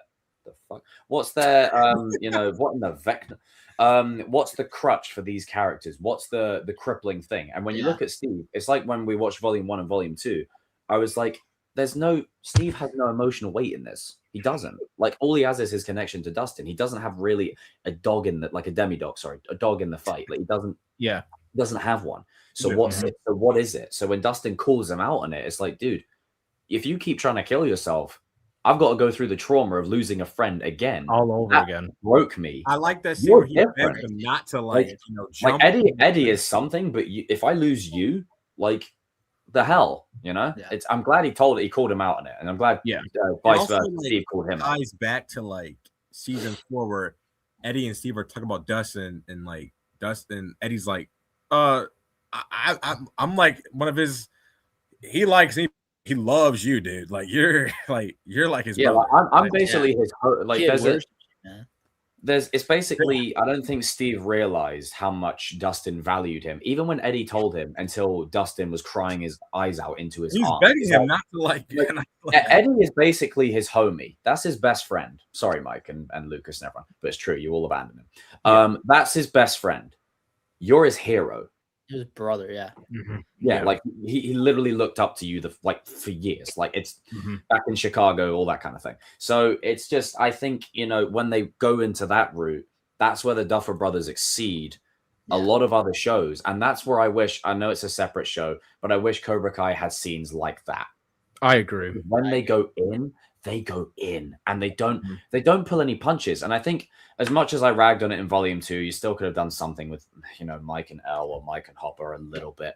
But in the finale, they definitely stuck the landing with those two. And it just, when Opera goes to get Mike. yeah, it allowed the performances to shine through. We were sitting with the feeling, and that's what's good about it, is when something happens, they let you sit with it. They let you feel it. They don't just go, Eddie got killed. Her fart joke onto the next thing. They let you feel it. When Karen calls Joyce and she's like, I can't find him. SpongeBob zooms in on Hopper because he already knows like why he's not like there. I love that. That was brilliant filmmaking. Yeah, it's a good parallel because Mike. I think Hopper saw that Mike was kind of going down a similar path that he went through when he lost. I can't remember his first daughter's name at the top of my head. Sarah. Yeah. So I thought it was a really good scene. Yeah, it shows how far. I think like this season, what I think is really good about the season is you see so much growth for the characters from the first episode to the very last. There's a lot of growth within that, which I think other seasons lack, like season 3. Which I still like season 3. It's fun, but it doesn't have that character growth that this season 5 and 4 had. I dump your ass. Oh, Jesus. Worst line I've ever seen in anything ever. But that's why I just think this season is not as bad as people are saying, because the emotion is there. The characters can always be worse. People need to calm down. Like, but it's like I said, count your blessings, you ungrateful people. Count your blessings. It could have been a lot worse. It is the fault. It is the fault of taking this long for a season to come out because people just build ungodly, unrealistic expectations that when it finally comes out, you just think it's overhyped. Yeah, and we were talking about this like earlier on as well, before and G and you guys arrived, is the fact that, even though they didn't think they were going to get past the first season, it was originally initially intended to be a one and done just because they didn't think they were going to continue. So think about it. You've got to come back every couple of years to find new motivation. How do you recontextualize the upside down? I'd love to see every random Tom, Dick, and Harry and Joe try and come up with something, but no, they just sit there on Twitter complaining about it. Get a job. The theme for most people: get a job and half your problems will disappear. Because then you'll get more problems, just in a different way. But essentially, like, they've had to reinvent the upside down every time they've come back. They've had to find out, how do we incorporate Will? How do we keep that plot line going? How do we find a way to push Elle to the side because she's so uber powerful, to nerf her powers to bring her in at the right time? Finding ways to do that within the confines of a story, it is not easy. And you can look at a show like The Flash, for instance. No offense, Gian. I do love The Flash. A guy who can run around at the speed of light can't catch a guy on a bike. Great fucking episode. So think about it. You could have that in this show, but they don't. They find ways around it. I think that is a testament to the writing and how much effort they put in. And I think when you look at when you look at the characters individually, right? Every character is so layered and so nuanced that there's so many directions those characters could go. So something as simple as freaking Will Byers just going like that, I had freaking chills. I was like, that's sick. The way they used it throughout this season, great. Love it. Elle got the final blow, as she should. And then, Steve and Dustin had a moment to avenge Eddie, and then Nancy, had a little Terminator moment and stuff. Linda Hamilton. Down Wheeler. Walking down Wheeler. But I really think that you got to count your blessings with this show. It's incredible. Like, I think when you look at that ending scene, I have rewatched that scene a fuck ton, and man, the emotion, man, I couldn't even imagine filming that as a scene for the actors. I really can't. And that was the last scene they shot of the whole show. They said, which one? The final scene is the last thing they shot. Oh, the basement. Table? Yeah. When they put their binders away, which is very unlikely for television. You don't usually shoot you don't shoot in order. You don't. In general, people are like, well, why won't you shoot in order? Because locations are a thing. Sometimes you may have access to, let's say, you need to film scenes in a school. You've got scenes at the start of the season, scenes at the end of the season. You will film all of those scenes within the same couple of weeks. So then they don't have to come back to said school. Bit of film nous for you people. The more you know. Well, no, because basic film is lost on people. They don't know how shit actually works. Sorry, I've been in a really salty mood about these like dude bro, kind of people, that just don't. They just. Sorry, accidentally just take my camera off. Whoops. that have a thing to say about everything, and they have no credentials in this shit whatsoever. And even someone who's the common fan is relevant. They're important, but you know how to discern what's what, you know? Yeah. And it's not easy. And especially when you look at the volume of this season, how much of it was shot in the Upside Down? A lot. There was a lot. A lot of it, yeah. Yeah. So I was expecting someone to chime in there. Okay. I didn't know. There was like a lot of awkward staring. It felt great. Gian. Did you want to answer or like? Well, I was expecting a bit of solidarity, but Tell us what I feel like Mike in the chat. But it's fine. Who's who? Well, I mean, I could, no. Stranger things have happened. Sorry. Gian, what are your? But my goat Ted Wheeler still lives. Gian, what? Just break it down for us. What's your consensus on this season? Come on, give us the tea, give us the goss. Come on, all of it.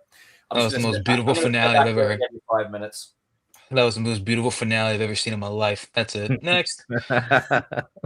Well, that's it. I mean, all right. Season 5. Season 5. Where do you want me to start? I liked the season a lot. It's you probably your emotion. You express yourself. I don't want to call it recency bias, but it might be recency bias. But this is like my second favorite season of the show. I absolutely loved everything they did. Yeah, I saw that look. But this might be my second favorite. Sorry, did you say? I thought it was about a second. Oh, second right. favorite. Oh, okay. You had me at the first half. Though. I'm not gonna lie. No, it's my second favorite season. My favorite season is still one? 3. 3. What? Season 3 is my favorite season. You're gonna get that. Yo, is Danny knocked out? No, I'm still here. He said no. I have nothing else to add to the conversation. I'm just here. I'm just chilling. Danny's on the phone making calls, business calls. About Drake. But yeah, Wow. I loved everything about season 5. I thought Holly and Max stuff was the best part of the season. I loved Volume 1. I loved Mike as the leader again. For 3 episodes. I love Dustin and Steve's dynamic, like a little bit of the conflict, like what you talked about before. It pretty much you guys hit everything on the coffin. But yeah, sorry, it just really caught me off guard. I didn't expect season 3's your. Oh my god, I knew he was gonna say season 3. That's why I asked, because I knew you would be like. Season 3 is great. Yeah. Okay. Yeah, season 3 is. Turn around. Do a little debate. Yeah, That scene was funny as shit. That was so funny. I mean, Billy's dying and Hopper's dying, but yeah. Fuck Billy. Whoa. Let's talk He's a about racist asshole. Fuck I him. mean, there is a little too much. There is a little too much glaze for a pretty piece of shit dude. But I like Billy though. I do like. Oh no, I like him as a character. But I see so many people disagree that he's a racist. Piece of shit. I agree that he's not.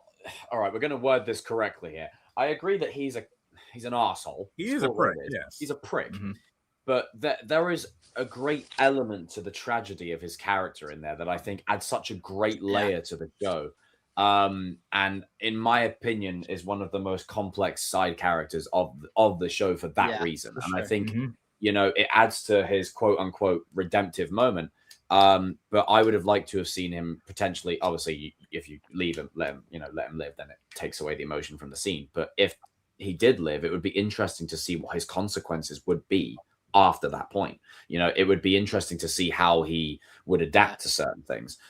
So for me, I always found him a very interesting character. And hell, if we're talking about season 3, I mean, shit, it was probably one of the most interesting parts about it. I would have just liked more Billy before he was possessed, because I think I agree. I think that would have helped. It's way more, and like more scenes like with his dad stuff like that would have, that would have helped a lot.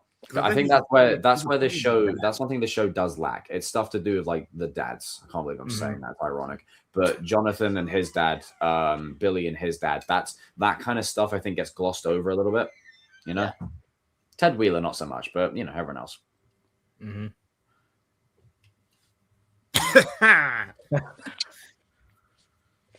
Chime in. Anything. Finale was great. Watched it twice. Can't watch it anymore. I want to start crying. Sorry, I thought I had something completely different. You know what is people are you know what- overreacting on You know what's really good about this show is like everybody has such a different like favorite season and least favorite. Like Yeah. it's so divisive. Like Cobra Kai, I think most people have pretty similar. Yeah, it's one or two. That's basically it. Let's just call Yeah. it what it is. And That's then your like favorite or least? Like Stranger one or Things- two options, not seasons. One or two. options. Oh, okay, Yeah. okay. like 'Cause my that's what least we have in favorite film, season for that's what Stranger we normally Things. know about shit. My least favorite is season 2, but I know it's a lot of people's favorite, and Did it the- actually? yeah. Season 2 is I appreciate that. Thank you. Season 2 is Recently, a people have been cult coming following. around it. Yeah, Season 2 is like a cult following, which I don't really get, but it's because of that trailer. It's because of that Michael the Jackson. trailer is amazing. The trailer every season. Oh, man. But that's what is like everyone's like Kevin, what's your favorite season? It's definitely Fuck yeah, between thank you. Someone season. backing me up here. It's definitely between season 4 and season 1 for me. It's like neck and neck for me. Yeah, I'd agree with that. Yeah. And then Yeah. Least is Ian favorite. at 3? Oh, okay. My least favorite's 2. So my your favorites 2, my favorite. least favorites 2. Yeah. Oh, my favorite's 3. And No, my I'm least just saying, like favorite's 2. everyone has a My different favorite favorite season. season 6. Wrong show, buddy. Oh right. Oh my bad. I don't think that's his favorite for that. As I apply lip balm, sorry. Hey, I'm getting it's freaking the weather's giving me chapped lips. It's maintenance, okay? Asshole. But yeah, no, I really it's a good point. I do find it very interesting. As you said there, with everyone's favorite seasons, everyone's favorite characters, and everyone's like character rankings are completely different. Like, you know, that's what's great about it. Everyone watches it for different like reasons, different characters. Yeah. You know, I would probably say even with the show said and done, I've still got my top 5, like in no particular order. It's Hopper, so that's one. You've got Will. I've rooted for Will since day one. I feel like it's a character that has been screwed over constantly. Finally had his moment. I don't give a shit. You can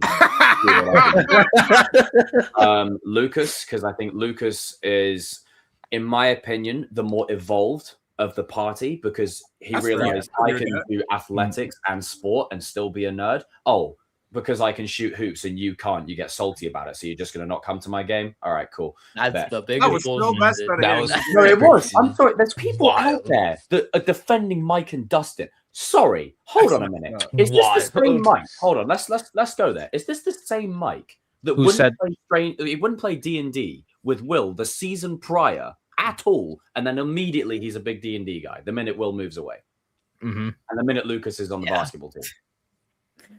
So Hopper, Will, Dustin, Lucas, those 4. And I'm a bit torn with the 5th one because I would like to give it to Steve, but with what they did with Jonathan this season as well, Wow. I needed something. Well, no, Jonathan's top 5. No, Who was your favorite? well, no, he is, but he could be an honorable 6th. What they did with Dustin, I freaking loved. Well, I see what you're Lucas, doing, I like loved. objectively, like writing wise. Yeah, I think I'm just it's in terms of the way they've Evolved written his Jonathan in this season specifically, to do that with such a character where, look, I love Steve Harrington to pieces, like G, and you know that's our boy. Sorry, how dare you threaten to kill him off? He's the best character in the show. Sorry, besides Hopper, which is Hopper. I mean, come on. But I think, you know, Steve is a fan favorite. He's got a great character arc in mind anyway. Jonathan hasn't done jack shit for 2 seasons. Yeah, He's done nothing. Okay, he's done nothing. He sits there smoking dope in the corner in season 4, and season 3 he looks like the top of a broom. He doesn't do anything. This season he delivered, and you know what? I think him saving Steve, or him, you know, showing up to the final fight despite breaking up. Not weird, see. Yeah. Let me get my ex-girlfriend and go, yeah, I accept your unproposal. Yeah, that's gonna go well. The scene with him and Jonathan just walking and having that conversation, I think they really redeemed Jonathan massively this season. And I think you could say that about a lot of the characters, to be fair. I think, you know, Elle got some great moments to shine. Mike definitely stepped back into the leadership role that we appreciated about him in the first 2 seasons. Again, season 3, I don't know what the fuck they were doing with him. And then I just you dumb cut white his boy. balls off. Season 4, he was just like Miguel in season 4, just there, marshmallow. Marshmallow, just a marshmallow. And that's why I was like, you know what? I'm watching season 3 for Steve because the whole California group in season 4 are every other character trash. I think what they did with Robin as well was quite good this season. I think she was they how do I put Robin's it? very underrated. They tried giving Robin a more comedic role than was previous. Like she had it in 4 and 3, but I think this season they really went in on it. Yeah, they had some lines, man. They didn't overdo it, and that's what I'm proud of. They didn't overdo it. They knew when to go shut the hell up. The best one she had is when it's like, Steve hears that all the time, but he goes in anyway. That was funny. That was funny. How did you know? She said, "What the hell is wrong with you?" That's what. I still can't believe we have Murray and Steve in the same scene. That was great. But yeah, I think my list of 5 will keep changing, but I think just in terms of like not over the whole show, but just I think for this season and what happened with them, those 5. But again, Max is a great show. It's hard. Like Max had a great arc. The stuff with her and Holly, as much as Volume 2 was a bit of a anything with her and Holly was top tier. I love that. Yeah. It was great. And Noah, thank you for bringing it up. Oh, why doesn't Max just run? Why doesn't she just run through the portal? Oh my God, that is fucks off and leaves her. She's just gonna leave her there. What are we saying? Your friends in situations like, what was she supposed to do? Just fucking leave her there and let her die? Like, what's the alternative? Ridiculous. Did people not think when they're watching? I think media literacy is dead. It is. The hate for Volume 2, like you said, Noah, before, it's so forced. It's so forced. Fake. It's fake outrage. That's all it is. It's because if episode 7 wasn't in that part, people would have liked it way more. Like, you want to know why they're glomming onto episode 7? It's because it's the only one that's weak. They're glomming onto it. They're latching onto it, and they're going, "This is the episode." They think the whole season has the problem that one episode had. Yeah, by that logic, season 2's trash. Yeah, I mean, even then, I still think episode 7 was a good episode. I don't know. That's just might be me. It's fine. It's a weak setup, but it's a fine episode. I think when you view it in the context of the season, it's a weak episode. When you look at it as an episode, like a character study or in and of itself, it's a solid episode. That's not me trying to avoid criticism and juke around it, but I think that's the best way to view it. Just if you were a fan, what would you view it as? It's a necessary episode. Like you can't skip that episode. Yeah. No. Like you got Steve and Dustin coming together, you got Max with everyone. Yeah. And then Hopper was just number 1 again. So there you go. I mean, look at RJ nodding his head in approval. I mean, she's the best. Yeah, I mean, you nod that head, you nod your head. Yeah. And I mean, hey, shit, they're freaking G. And what was your reaction when you thought they were going to kill Steve? Talk to me. Dude, my heart dropped. My heart dropped. Do you want to know why I knew they weren't going to do it? It's primarily because they wouldn't kill Steve there. Yeah. After all the times that they flirted with his death over and over, to have him just fall off the side of an antenna is a lame way. I was the other one that was like, he ain't dying. Shut up. Also, I'm sorry, I'm calling it out. Like I was like, oh, you're just being edgy. No, that's someone else's job. When Steve fell, it's someone else's job to be edgy and contrarian for no reason. When Steve fell backwards off of the thing and was holding onto the rail, they cut to black. Yeah, he'd be fine. That was the first clue. Why would they cut the black? They're not going to kill Steve there. He tried to be so dramatic there.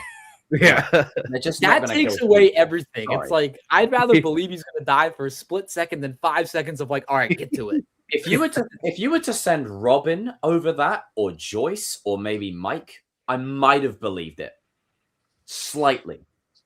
Steve didn't believe it for a second. I was like, every time you put this guy in harm's way, he's always fighting something. There's blood involved. You're going to have the night of the show, besides probably Lucas and Mike, the night of the show fall off the side of an antenna building. Lame. No, that'd be very lame. That would have got a complaint from me. That would be like, hold on a minute here. You don't kill. That's how you kill him off. You don't do that. We don't do that. We don't do that here. So I was like, yeah, he's gonna be fine. And I think he was fine the minute Dustin and him had that conversation of the "if you die, I die" thing. I was like, yeah, you two will be fine. But anyone else was fair game. Callie, I expected her to go. And then I honestly thought Murray was going to go as well. Like I was surprised. Me That too. didn't I thought he was happen. gonna like jump Murray off. What verse. are you doing? In the you know, finale, I was think they're gonna genuinely- do that in the finale, maybe earlier. But one thing I was genuinely worried about, call it Walking Dead trauma, but I was worried that when Dr. K, she's going around capturing people. oh, Yeah. It would have been like, I've got all these people lined up. Give me what I want, or I'm going to pop them off. that would have been good because she would have had something to do. Thank Uh-huh. you. I think it was missing that one. It was was missing such a that one fucking element, and character. then someone could have shot her right in her stupid face. I'm sorry. How do you I waste really Linda don't Hamilton? like her character. She's so unnecessary. I just kill her off, man. Like How do you what? waste Yeah, Linda they didn't even I explain. didn't like, get what I motivation wanted. at all. Linda Hamilton, man. How can you wasteland? See, I didn't get what I wanted. Am I review bombing the show? Fuck off. Literally, any one of us could have played Linda Hamilton's role. Yeah, it's just She just cosplay. had Sullivan's It's come back. cosplaying Dr. Brenner. That's all it is. It's cosplay. Yeah. Same freaking hair and everything. How did Elle know her? I just don't understand. Oh god. When she went Wait, into what? the Oh, dude's yeah. mind during the Oh, right. the interrogation. Yeah. I mean, if it's any consolation, hey, you can just imagine Callie's just floating around in the void of space. Oh well. Sorry, that was really dark. Sorry. Pulling a gun on Harper. How dare you? I love it. He was like, go on, little bit. Shoot it. Come on. Shoot. Yeah, but it's also like, hold on, is this the same person that couldn't stab Henry while she was right? Okay. Wait, did you That guys? was Yeah. Did you That guys? was You're dumb. gonna You speak wasted to so Lobo. much time yapping. Did you guys think You Elle don't died monologue. when he got shot? Get it done. Huh? What's that, Jim? Did you think Elle died when Hopper shot the tank? No. For a Yeah, I second? did. I thought Elle didn't died think for a she second. died, but I genuinely thought like they were going to do this thing where it was like a race against time, where they weren't going to kill her off. Again, I would have respected the hell out of it in terms of the balls to have that decision. I wouldn't have liked it, but I would have respected it. There's a difference between respect and like people. Two different things. But I really appreciated the plot twist. I fucking love that. I thought it was well done. It was greatly executed. And I felt like in that moment, Elle could be bleeding out and it could be just a race against time of like, oh my God, Elle's going to fucking die. We've got to speed this process up. Very Nolan-esque. Like it's against the clock. Like now the pressure's on. Like that's what I thought they were going to do. But Nolan-esque. still won't. Yeah. Well, I mean, he set the benchmark. He's the greatest of all time. It's just Yes, he is. and he didn't come from money either. So there you go. There you go. Sorry, I don't know who that was to, but well, we all know who It's, it was it's to. to the haters. Go on. To the haters, man. Okay. But no, I really enjoyed it. I think it was a solid finale, solid show, Yeah. and I shed a lot of tears watching it. I'm not ashamed to say it. There's certain scenes I probably won't ever be able to rewatch ever again in the show because I have to skip them because they're just too emotionally. It's like I compare some of this to The Long Walk, not fully, but some parts of it where I'm like, that scene got me in such a way I can't rewatch it. Yeah, I get that. Like, you know what I mean? Yeah. I think in the finale, as much as I feel like some of the actors were, and it's again, I say this from just a place of observation. Being an actor myself, I know that it can be harsh when people are critiquing your work. It's a very vulnerable exercise, and I wouldn't, want anyone to feel that way about my work, because it's a vulnerable thing. But I will say this: I felt like they were phoning it in for a little bit. No worries, D. They were about to phone it in for a little bit. And then in the finale, they all stepped it up. They stepped it up massively, and they really elevated themselves to a different level. And I really appreciated that, especially for the finale. So Yeah. I give them all their props. And they aced everything.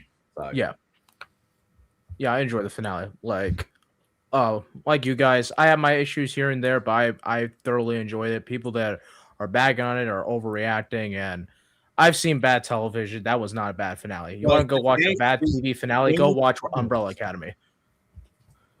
I didn't even get through season 1 for that show, but yeah. Guys, The only good season. there's a lot of shit out there. Okay. Yeah. There's a lot of shit. And quite frankly, as much as I was ragging on season 3 earlier on just because it was funny, because that caught me off guard. If that's your worst season of the show, in my eyes, you've still got a great show. Yeah. Like, there's no bad season here. I can't speak on this because I haven't seen this show. But people are comparing it. Objectively, I feel like that trying to be as objective as possible, I don't think there's a bad season. I think there's seasons that are weaker than others, but I don't think there's a bad one. Yeah, I agree with that take. But No, I mean, I haven't seen like Game of Thrones, but people are comparing like You this would. finale to It's Game not of as Thrones bad finale. as Game of It's Thrones not. season It's not eight. even Calm remotely. down. as Calm bad. down. Game of Okay. Thrones finale That's was character awful. assassination and butchering the entire story. That's Game the of reason I Thrones have was- not watched Game of Thrones, because Game of Oh, knowing that's that what the they did ending in is Umbrella trash, Academy too. I can't watch it. I can't. The Game of Thrones ending is bad. I mean, look at the yeah. Walking Dead ending. Look at the Disney trilogy ending. Mhm. Like, how many endings have we got that are a Lost. big steaming pile of shit? Yeah. Mhm. People. Look at half the CW shows, Gian. I'm Like, half telling the you, CW people are, shows have remind me of bad that endings. people are way too cynical nowadays when it comes to I know. It's, the Mhm. thing is, again, it goes back to when we all first met. Everything has to be a 10 out of 10 or it's shit. There's no middle ground anymore. Yeah. Like, it's completely null and void. It's either the best thing since frickin' Sliced sliced bread. bread. Yeah. Mhm. Or it's so Because bad people you want love to shove those your balls, or it's so bad you want to shove your balls in the toaster. people love the first 4 episodes, and then like 3, average episodes, not that great, come out, and then people are like, Well, the "Oh, thing is, this me is and you, terrible! I Oh hope you my don't- I hope you god, don't mind it's me- the worst season ever." I hope Like, you don't what mind me the using this as an example, RJ, but like you felt a type of way after Volume 1 was done, and I felt differently. Yeah, I still, And then I Volume liked two- it, but I was like, okay, Yeah, I don't know. But then Volume 2 happened, and we switched, Yeah, and that's okay. But we Mhm. weren't mudslinging. There's no need to be a Yeah. prick. I still liked Volume 1, but even talking to you and Dean, I was like, okay, You I voiced like your but concern. I was like, 18 yeah, I people did. watching. Smash that like button, people. but I didn't. In the words of Come on, Lucas, me, my I X-Men. didn't Let's do this. despair. I didn't despair. I still had faith. Mhm. Oh! Sorry, I clipped Yeah, my back. People just lack faith in nuance. 23 people watching. God damn. Smash that like button. I just like I'm disappointed because the Stranger Things fandom, they were at one point they were like, a fandom that was very like tight knit, and to me, they just turned on this show. A lot of the Yeah. fans on the Well, show. that's 100%. because there's subcategory there's clicks within clicks. Like it's what happens when it comes from a place of emotion, right? Like you get Mhm. emotionally invested in it. You want certain things to happen. Yeah. I'll use this example again. I said it earlier. Robbie didn't win in season 6, right? Begrudgingly, cucked, didn't win. Got my issues with it. Does that mean season 6 is inherently bad because of that? No, No. I'm There's a- able to there's separate. there's a whole other like reason why season 6 is not. Yeah, there's a whole other reason why that is. Yeah. But there is a journey that happens in season 6 that has to happen in the sense of Robbie getting out of the tournament. Yeah, I may not like it, but I still appreciate it. You know what I mean? Like I think Yeah. that's the distinction that you make, is that while that one thing I wanted didn't happen, it still led to some really fucking cool stuff. It wasn't law breaking. It didn't piss on legacy characters. Whereas with this, it's not done that at all. There's a franchise we all know well and good. And I said this earlier on, I'm going to say it again. Stranger Things fans, count your blessings. You had 10 years to theorize the ending of this show. 10 years. I had 20 years to think about Kenobi and Darth Vader. And look at the shit I got. Yeah. Think about it. 20 years. That's another decade on top of your theories. Mm-hmm. It could be worse. Yeah. that is true. Yeah, you got Callie. I got Reva. Yeah, I'll take Callie 10 times. So I'm just saying, count your blessings. Now, again, it's not to say that you can't have those feelings. If you're, into it and you're pissed off and whatever, that's fine. You're allowed to feel that. But I think for once, I'm on the side of like the writers, the crew, the companies. When I say fans, you got to chill. You're doing way too much. Oh yeah. You're doing Especially a certain side of that that fandom. whole the fan thing, right, is going way over people's heads at the minute. It's like it's just moderation, it's too much. And we talked about this earlier on, me, Kevin, Noah, and Danny, before you guys came on, is that we basically said that the Duffer Brothers need to stop responding to people. Uh-huh. Yeah, the more they talk, the more they. Gian, you're looking good, by the way. But yeah, please. Thank you, sir. Yeah, the more they talk, the more they dig themselves in the hole. Yeah. They're just adding fuel to the fire.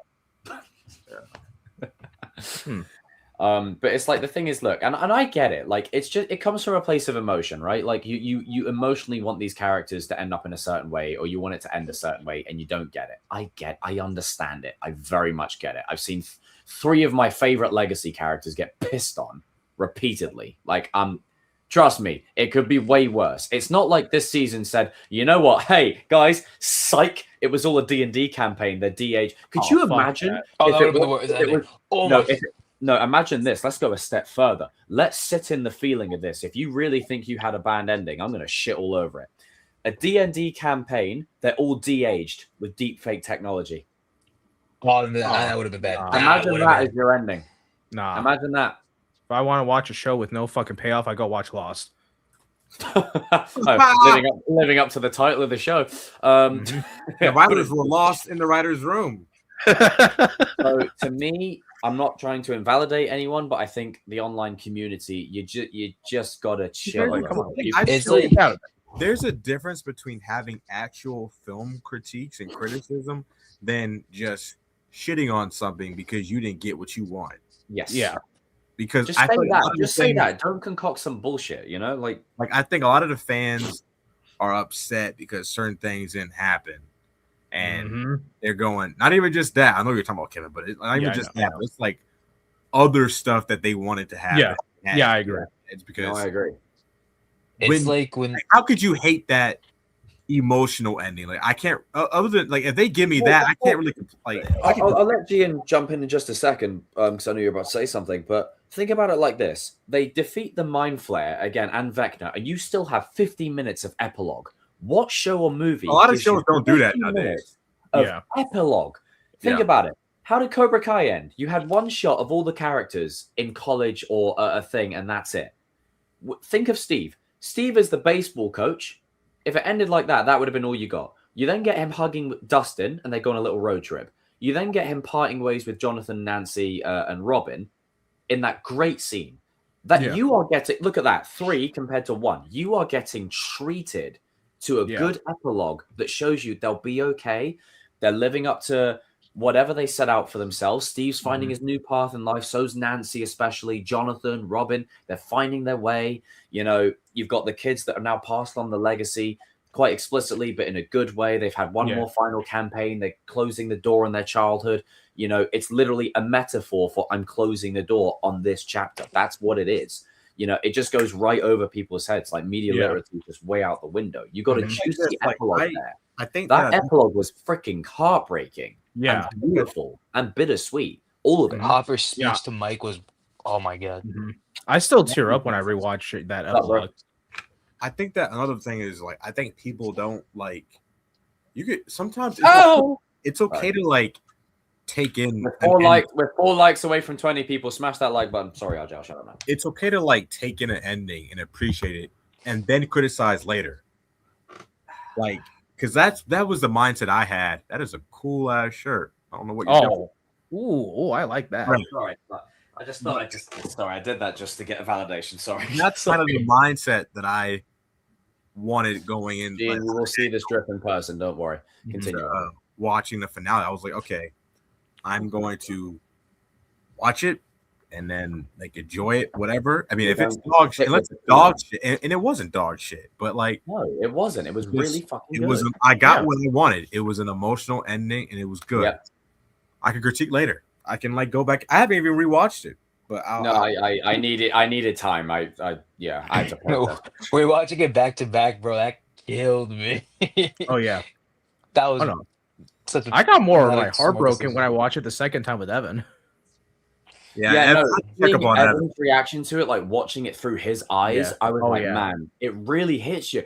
Obviously, we all know him and Eugene. You just recently got into Harry Potter. How you're feeling with this show is exactly how I felt when Harry Potter ended. Because think about it. Yeah, purely because think about it. You're watching the movies over the course of like nearly 11, 12 years. You watched them all in one. I grew up with them the same way you grew up with this show. So how you guys are feeling with the finale is how I felt with Harry Potter.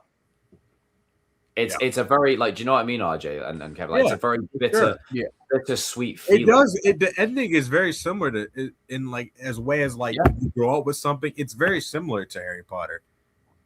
Yeah, because like we've grown up with not even just like characters, but like the cast and stuff like that. Yeah. We've grown up with them. Yeah. Like when season 1 came out, I was still in high school. I was in elementary school still. Damn.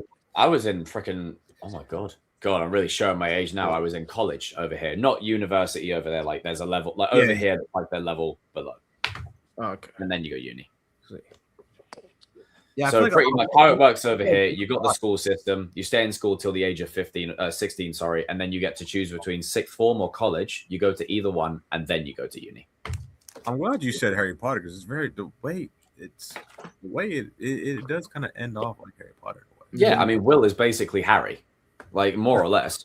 Aside from a few differences, he's more or less Harry. Like it's and that's what I love about Harry Potter as well. It's like even though Harry is the chosen one, he's not the best wizard on the block. Like he's not the strongest wizard out the bunch. He really isn't. And the same case three or just like in general. What of Harry? No, in general. Oh, okay. I'm about to say. Yeah.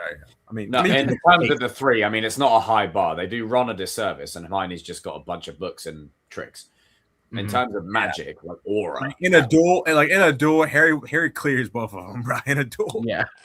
Well, I mean, yeah, and at least in the books, it's a bit different, I guess. But in generally speaking, yeah, of course. But with that being said, back to Stranger Things, I was so happy for Will to have that moment, primarily because, and this is why I really have a problem with 3 and 4 with what they did with Will. Is I didn't mind the bit in 3 where he was isolated and destroying castle buyers and stuff, because think about it, he's been robbed of his childhood. Yeah. D&D was all he had. All of his friends have got girlfriends now. Dustin's buggered off. He's got no parties. He's basically been robbed of his childhood. It's been taken from him. So him getting these powers. That's just my opinion. What's that? I don't mean to cut you off, but I just wish they wrote that better, because every time I watch that, I'm like, this could be better. Like, I kind of wish that I know what you mean. I know what you mean. You know what I mean? Like, I wish that he would just say what he was actually feeling. Yeah. Like he did, but he did it at the same time. If you watch that scene in the rain, I know what you mean. Yeah. Because I was like, all right, he's gonna walk off, he's gonna destroy castle buyers. Like, you could do that, but don't rip up a picture of you and your boys. Like, come on. That right there, I was like, why? Yeah. I mean, I get what they were going for, but you're right. They could have executed that a little bit better. I agree. But I think with all the shit that he was put through in season 1 and 2, I think like the bit with with him just doing that, like that, I think is the most peak moment of the season. In my opinion. Just because in season 3, I would have in that rain scene, I would have had him like say like nothing is like the same and stuff. Like him. I mean, for me, like Will isn't above people like Hopper or Elle in terms of character development in that sense. Like, if you know what I mean. Yeah, but I think Will has arguably the best moment of the season. In terms of a moment, like he's got he's got the Mortal Kombat moment of the season. Like that's his moment, and it's when you watch all the reactions and all the reviews, literally that's the one moment that everyone loses their shit at. Everyone. Like, you expect Elle to kill Vecna. Obviously, the bit with Joyce was fucking beautiful. But you expect Elle to land the final blow. You don't expect Will to be going, "Hey, you motherfucker," and then doing that. Like, you don't expect that moment. I'm not afraid anymore. Freaking out. I really wish Max was there to show a montage of Billy. I feel like that was the only one they left out. They had all the traumas from everyone except Max. But just seeing a montage of all the people as Joyce was taking his head off. Yeah, that was a good use of when you watch season 1 now, you go, you know what? You feel like a helpless mother, but hell hath no fury like a mother's scorn. I do. On your Mumsy will kick your ass. And I tell you what, I'm so happy for Joyce. Like, she got the moment of like, I should have gone for the head. This is for everyone. And then when it started playing the montage of all the people, like I was holding it all together. As soon as it got to freaking Eddie, I was like, man, that's probably the bit that the cast cried at. On your point about Max, like I get they were like, she kind of. Oh my god, it's the Netflix logo. What the hell happened to him? Got sucked into the upside down, I guess. Yeah, quite literally. Get back here, Gian. Oh, he's gone. Brilliant. Darius or Cody are into soon. Watch. I wish that like I get that she was in a wheelchair and like she was kind of like they involved her in the best way they could, but I do kind of wish. Yeah, I think I like that. it would have been nice to have her out of the chair and with them in the abyss together. But I think they had to show that there was stakes to what happened. And stakes and like consequences. Yeah. So I really appreciated and respected the fact that they said, okay, just because she's back, it doesn't mean that she's impervious. That she can't just bounce back just like that. I like that. You let her fight back magically, but you know, that happened. But I like the incorporation of using like Callie, Elle, Max, and Will all at the same time. That was really creative. And I think, you know, as much as Callie out of all the characters didn't really have my interest at all, and Volume 2 and then her pointing a gun at Hopper were not great moments. It's a bit of a fat L. Other than that, I really appreciated what they did do with her. I think the issue I have with Callie is the writing of it. I think if they had really if they'd really dived into it a bit deeper in the sense, if they really dived into it a bit deeper in the sense of, okay, she doesn't trust people were killed in front of her friends. If you go into that more, you could get people on her side a little bit more. Yeah. The problem is they didn't do that well. It's because like people felt like she was projecting her own like exactly her ending to L's. It's like the guy. It's like Elle can't have a happy ending. Like you're on a suicide mission and you're trying to get Elle killed. Yeah, that's what you're doing. I knew she was dead the minute she came back. I was like, yeah, you're gonna die. When Hopper left her, my theater was slapping her. He was starting busting out laughing because I actually felt bad for once. I was like, oh my god. I was just like, if I'm Hopper, I don't blame him though, because like you don't trust her, but also every time. Well, no, but I will say I love the moment.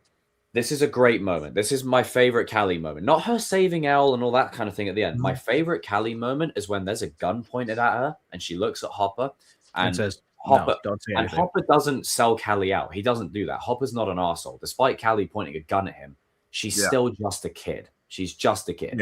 Yeah. You gotta keep that in mind, you psychopathic people out there. Yeah, for sure. Anakin wasn't fully right. There's a gun being pointed at her. Hopper looks at her to vindicate, are you willing, like how far are you willing to go? And she does like this, like she says no, as in don't give up Elle. Like, no. Yeah. So. Like she basically tells Hopper, don't say a fucking thing. Let him kill me. No, Elle is the only way you're getting out. Do it for me. Yeah. She's like, if you do this, then Elle's screwed over and Elle dies. No, for Elle, I'll do anything.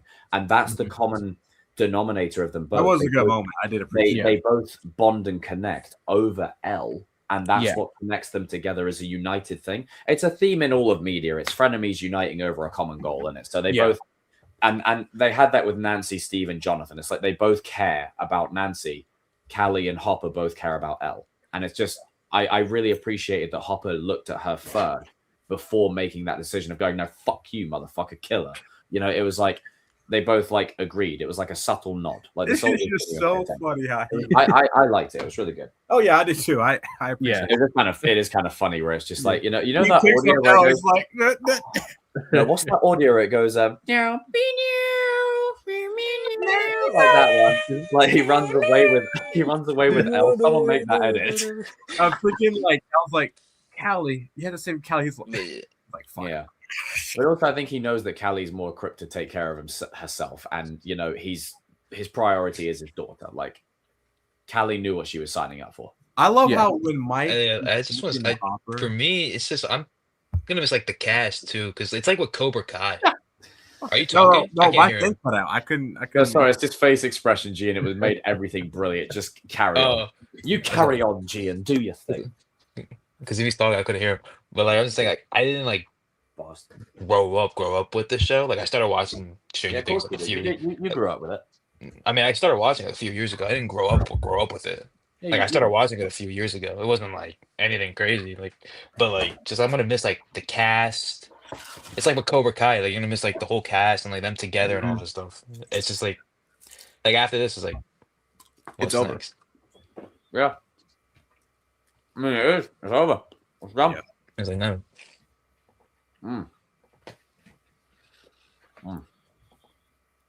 But yeah, I don't know. The finale was so good. I think for me, if the finale didn't hit hit me because it hit me like hard. The finale, I was like crying my eyes out. if it didn't hit me that way, I think I would have ranked season 5 lower. But I think the finale like really hit, so that's where I ranked it like my Yeah, second favorite the season. finale leveled it up. Poor Yeah. Mike, man. No, poor Mike. Yeah, from Mike. From Mike. Mike. From Mike. From Mike. Yeah, you won't be getting any of those No, anymore. Mike. It's like I'll Yeah, take. no Mike I'd now. rather have that happen to me 5 times than you leaving. Yeah, Like, Mike had hell. it worse. Mike's ending was. So question. Are we all in agreement that L's alive? Yeah. Yeah. Yeah. Like, I mean, if he didn't have the balls to it's a kill off shame Ted, Noah's gone you know, I first could again. kill off 11. because Noah reckons that she's actually gone. I think she's alive still. Well, no, I think she's alive. I think Elle's still alive. I think that's what Noah said. Do correct me if I'm wrong, Noah. But I personally think she's alive, primarily because, all right, it's open to interpretation like D&D. All right, let's get rid of the nerd reason for a second. Let's look at the business reason. Stranger Things is Netflix's baby. Mm-hmm. Yeah. They just did WWE promo, for fuck's sake. Oh yeah, they did. So they're probably thinking, hey, you can end the show, but we might want to pick this up in a few years. So leave it open-ended. Mm-hmm. That is true. That's probably why they did it like that. You will I know- see the show, you will see the show come back in 5 years. And I also, saw to like Kevin's I saw point a though, tweet. if she was It's dead, I like the think Duff, we like would because the know. Duffer Brothers say that we're not gonna see these characters I do not ever believe again that or for something one like second. that. I never believe when people say that. We live I in a don't believe that time for one where second. RDJ is back as Dr. Well, he's Unless Dr. you're Vince Doom, Gilligan, I don't believe you. Yeah. yeah, I don't believe you. But no, to add on to Kevin's point, I only believe John Cena, and that's it. Chris Evans is back as Cap. Spoiler. RDJ is playing Doctor Doom, probably playing Tony Stark as well. James Marsden is back as Cyclops. There's We got an unnecessary Karate Kid No, sequel. everyone that's glazing Cyclops now, fuck you.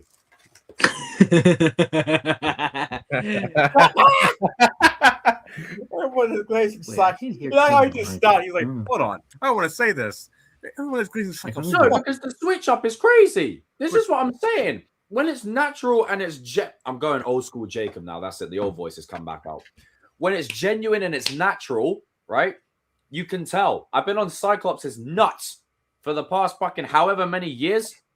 No, there's no pause. There is resume in here. And now everyone's on the Yeah, bandwagon. Oh, Cyclops is a G. The aura. All it took was one cool scene. That might Cool, be eh? the movie. Once again, Jacob's right. Mm-hmm. Cyclops. You'll actually see the official trailer Tuesday. Yeah. I mean, look, is it always going to die, Jacob? I know. He actually might not. I feel like there's a chance that he I might. actually don't think he will. I think he will I die in agree. Secret Wars, yes. Doomsday, no. I've got my theories on who will die in Doomsday, and I know people are not going to like it. I don't like it, but I've got my theories. I've got a list. Hold on, I'm gonna leave and come back because I can't hear any of them. Oh, I'll be leave right it. back. I can't hear any of them. Wait, so, Oh, fuck. No. wait, Oh, so no. Charlie Horse. Charlie Horse. Ooh, those Ah! hurt like a Hey. motherfucker. Those hurt like a motherfucker, dude. Oh, Mhm. Charlie Horse. Wait, so who do you think is gonna die? Dude? Oh, son of a bitch. Give me a sec. Oh, my God. Oh, Lord Almighty Jesus. Oh, those are those hurt like a bitch. Yeah. All All right, okay, I can hear it now. But in summary, people, Stranger Things is amazing. I enjoy it. Count your blessings. I think. Now again, they can undo some of these in Secret Wars because of Franklin and whatever. But Yeah. like I've said to you in the past, I think they're looking at the clean slate, and this really hurts. I think they're looking at the clean slate. Ow. And thinking, okay, if you're going to stay post Secret Wars, you need to stay for 10 years. Otherwise, Yeah. we're rebooting you. Like, you're yeah. going to be rebooted. And if you want to leave, now's the time. If you want to leave, go. Like, now's the Yeah. in the most respectful way possible. Now's the time. I know people Yeah. ain't going to like it. Oh, RDJ's the only one that can play Iron Man. No. Oh, Chris Evans the only ones that can play Cap. No, they're going to reboot them. Oh, Yeah. but Hugh I'd be Jackman's the fully only on one that board can with play new actors for Wolverine. those No, they're characters. going to reboot him too. They're going to reboot Black Panther. They're going to reboot all of them. It's Crisis on Infinite Earths all over again. Yeah. But Marvel. So there will be characters who remember the event happening, etc. Yeah. It's not like a No Way Home situation. They're going to remember the universe was rebooted. Yeah. It's going to be Maybe not everybody, but like key characters. It will be a canon event type of thing, and then the X-Men will be rebooted as well, and they will take over the Avengers going forward. In the sense of the Avengers will take a back seat, the X-Men will take center stage, and then when you have a new Steve Rogers, you have a new Tony Stark, then you'll get the Avengers again. Like, because I'm looking at it like this: if I'm a businessman, I now have all of the flags under my roof. Yeah. All of They're them. already starting the mutants. Like That means, as much as I know you probably won't like it, but they're gonna do a comic accurate Civil War because you can now. Like they've got all that. Like, well, I mean, the story's better than sure. I mean, obviously the ultimate one is already on my shelf, but you know they're gonna do it. Like they Oh will. yeah, as long as the story's better. So I think you know when you look at where they're going and what they're going to do, I have a funny feeling the only X-Men who will die in Doomsday is Charles and Eric. Because if they do an Endgame portal, if they do an Endgame 2.0, which they're going to in Secret Wars, they're going to have two armies clashing with each other, just so they could basically picture the Endgame battle, but with multiverse heroes instead. No offense, and I'm going to probably sound so out of pocket saying this, I can't imagine Magneto being a 90-year-old man hovering or Charles just wheeling on the battlefield. Like, I can't, like, you know, he just activates Vin Diesel, you know, family. Like, I don't see it happening. And also, I do think that the deaths that happen. So I have a feeling they are going to die in this film. I think Magneto 100%. And Charles are the two. They're my first two. You got to have permanent deaths in this. You have to. Yeah, this is the end for them. And I think in Secret Wars, you'll have Michael Fassbender and James McAvoy. They'll come back. Mm-hmm. Even if it's for a one-off, they will appear. Just because Secret Wars, like, nothing's off the table. Like, there is rumored reshoots for actors who are not in the cast lineup to be added in post. Oh, yeah, they're doing that. Even though Halle Berry and Famke Janssen are not in the cast lineup, there's rumored reports. Again, they could be wrong. Take it with a grain of salt. There's rumored reports they're filming footage. They got added in afterwards. So you will see the To Me, My X-Men with all of them. Yeah. Oh, I still think Halle Berry's in this. I think she's in this. Yeah, she is. I think as well. So you've got Charles and Eric. That's my first two. Third, I'm going to avoid the obvious one because it is actually going to hurt to say. Loki is my third. I think Loki is going to die at the end of this movie in a sense of he'll either die permanently or Doom will freeze him in a moment in time and leave him stuck there. Doing his bidding. Leave him stuck there. Just leave him stuck there. Like a very dark twist. Like if this movie's going Infinity War, you can't just have, oh, snap, and then people fade. This is Doom. This is Doom. You got to, and already with that Thor trailer, the tone, I'm not going to lie, it feels Revenge of the Sith. He's praying to Odin. I think that's another thing. Scared, bro. So you've got Eric and Charles. You've got Loki. He could die or get stuck there, either or. I'm pretty sure they did that in the comics.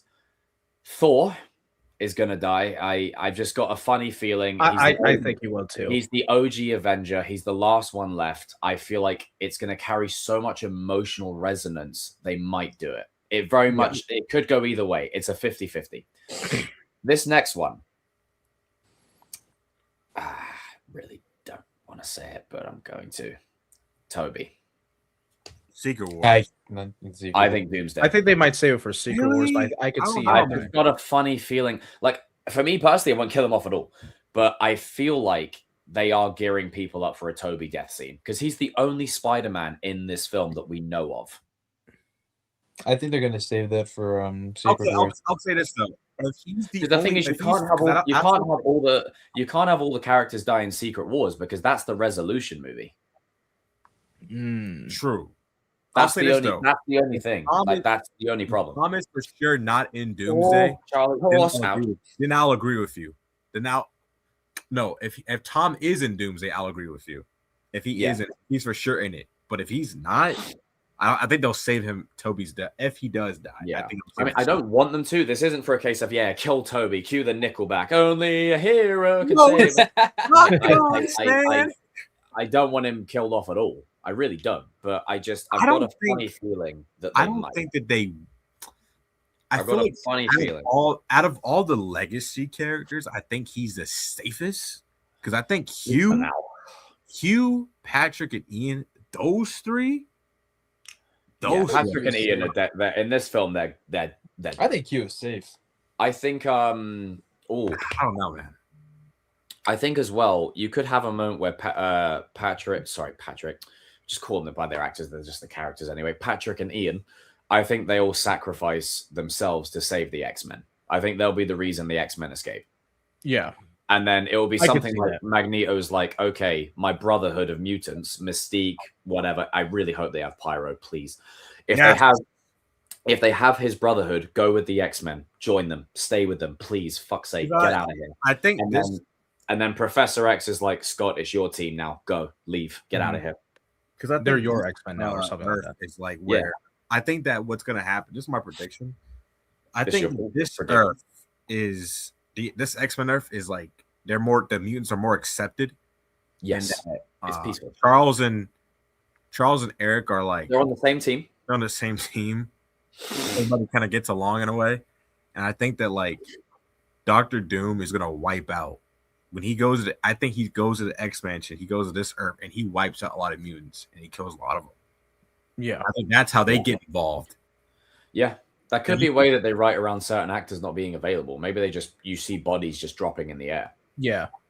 And I'm telling you, the switch up is still crazy. When Scott pulls off that visor, I'm sorry, that's when shit's going down. I think that that's after that scene's in the movie. A lot of people don't know those lasers actually go to another dimension. Mhm. Because apparently there's rumors that Doom sends Sentinels to the X-Mansion. Yep, that's sick. That's sick. I'm sorry. I think that's true because I think in the now, granted that we don't have like the official HD version yet, but I think you see spoilers for anybody who hasn't seen You it. do see Sentinels in the background. Yeah, you see like big ass footprint. They're big. They're big ass. Get ready for visual porn. Like visual porn. Like get ready for it. No, purely because think about it. With Infinity War, a lot of it is characters that have been built up over 20 years, like 20 movies. This is a multiverse where these characters are already established. You can have a peak power level. Yeah. And if you have like, let's say Jean Grey and she's in Phoenix mode and she goes down, like to really like level the stakes. That Thor trailer, it put a lot of my the tone of that was very different to what I was expecting. I need to see how RDJ looks as Doom. If he looks like comic accurate Doom and he sounds and don't do the Iron Man thing where you invent a thing where you keep RDJ's face on the screen. We need to see I need to hear him talk. I need to see the presence. I need to hear the score. Yeah. Because if you got this man Thor praying, okay, you got to give me that first look. You got to clarify and address the elephant in the room. Because there is a theory out there that Tony Stark, our Tony Stark, is actually Victor Von Doom, but he was adopted. What? He's actually Victor Von Doom, but he was adopted. Well, think about it. They've got to find a way to make it make sense. Why does he look like Tony Stark? How about we just get rid of that shit? Like, just but there's got to be a canon reason. Why does he look like him? Just a different Earth. Don't show his face. No. That's not good enough for me. Ugly as hell. That's poor. That's terrible. If they just decide, hey, you look like freaking Tony Stark, but you're Doctor Doom, what the fuck? That's lazy to me. Just keep the mask on. You've already been lazy enough. They're gonna pull the mask off. You've already been lazy enough at casting RDJ as the baddest villain in Marvel.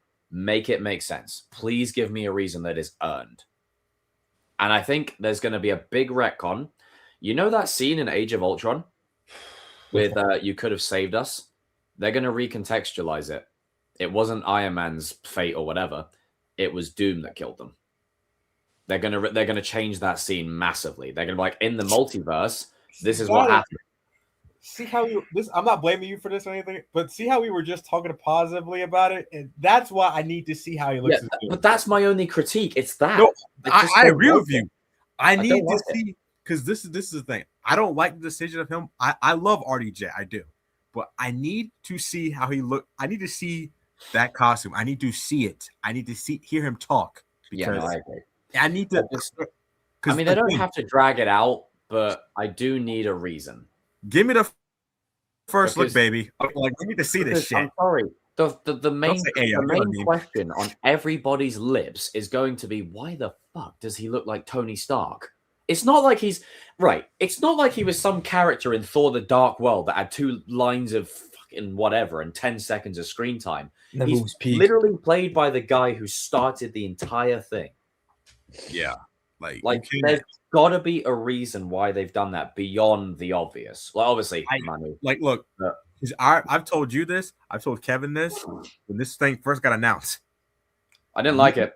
I still don't. Didn't like it, but also I said, I don't like the decision, but this is the thing that just salvages. You have to go away from the Tony Stark. You cannot just. This is the thing about the MCU. They're too much connected, even post Endgame. Too much connected to Iron Man. You got to get away from him. Thank you. Okay? Thank you. You have Iron Man is not. He's an S tier Marvel character now. Yeah, now. Before that, we all know that the OGs are Wolverine and the X and Spider-Man and the Fantastic Hugh, Four. Toby, and Wesley. Like, come on. But, Hugh, Toby, and Wesley. But it's just like they do need to address it. They have to find a way to make it make sense, because otherwise, it's right. It's like doing Return of the Jedi, and then all of a sudden, Mark Hamill's playing a Sith, a different character in Force Awakens. True, very true. It's weird. It's just like jarring. It's like, what the fuck are you doing? It's like this because I've come around in the movie recently, like you. Yes. But it is other than this, it's this. I can't shake still it. The RDJ Doom shit. I just want clarification, just so I know. And I need to see how I he looks. don't want it to be in the movie. I don't care at this point. I just want to know. That's the only thing I want to know. What are we dealing with? Is this a Tony Stark variant that just goes the other way and becomes Doctor Doom? Then you piss all over Victor Von Doom's story. Don't like that. Then no matter what they do here, I'm probably not going to like. I'm just going to. Because here's the thing, though. The Russos have. This is the weird thing about it. Has he taken over Tony Stark's body or something? Oh no! Please don't do that part. Don't do that. God, not that comic. Stop shit. I mean, maybe he was dying and he took over Tony Stark's body. Like, I mean, because think about it. Like, there's got to be a reason. Like, other than them bringing Iron Man back with RDJ, which is what they're gonna do. Because they've said this. The Russo brothers have said that he's playing Victor Von Doom. They've said that. But the thing that weirds me out is RDJ posts like Iron Man and Doom shit like every other day. Like, yes, there's got to be something connecting the two characters. That's why there's something connecting them. There's going to be a major twist in the film where they're going to be connected. I actually kind of like. Shape or form. I don't know. Okay, here's what I would do. Here's what I would do. This is how I would do it. Sorry, I cut G enough. What were you going to say, G? No, RJ, go first because it's going to elaborate what Jacob said. Let's go first. No, if it's going to elaborate, you do it so you don't forget. Go. I was going to say I kind of like Jacob's idea of like Doom's dying and like that's how you reincarnate him. Like go to Tony's body and he gets reincarnated like that. I wouldn't mind that. Kevin's face. I mean, think about it though. No matter what you do here, this is not earned. That's the problem. This casting of Doom is not earned at all. It's really not. So no matter what you do, it's going to be contrived as shit. Here's the thing. This is what I would do. Because when they first started filming, there was like a photo of like it was like a old like 1960s type thing. I think. I remember a door. I don't know. It was like a while ago. I'll find it. Oh my god, he's Tony's twin brother. Sorry. But oh no, don't do that. I think what I would do is he's a clone. No. Victor Von not do Tony's brother from the comics. Just my opinion. Like I know you won't like it, Jacob. I would just ignore the reason. Like this is don't like it. Hold on. Pre-Doom, before he gets scarred, because we do need scenes of him pre-scarred when he's with Reed or whatever. Because I think they're gonna take the Doom from the 60s, from that era of like that, like the Earth that the Fantastic Four is on. You know how like when they had like they were addressing like the nations and stuff like that, and they had like the UN thing, and he wasn't there. Yeah, United Nations stuff, and they didn't have one for Latveria because probably Doom was whatever.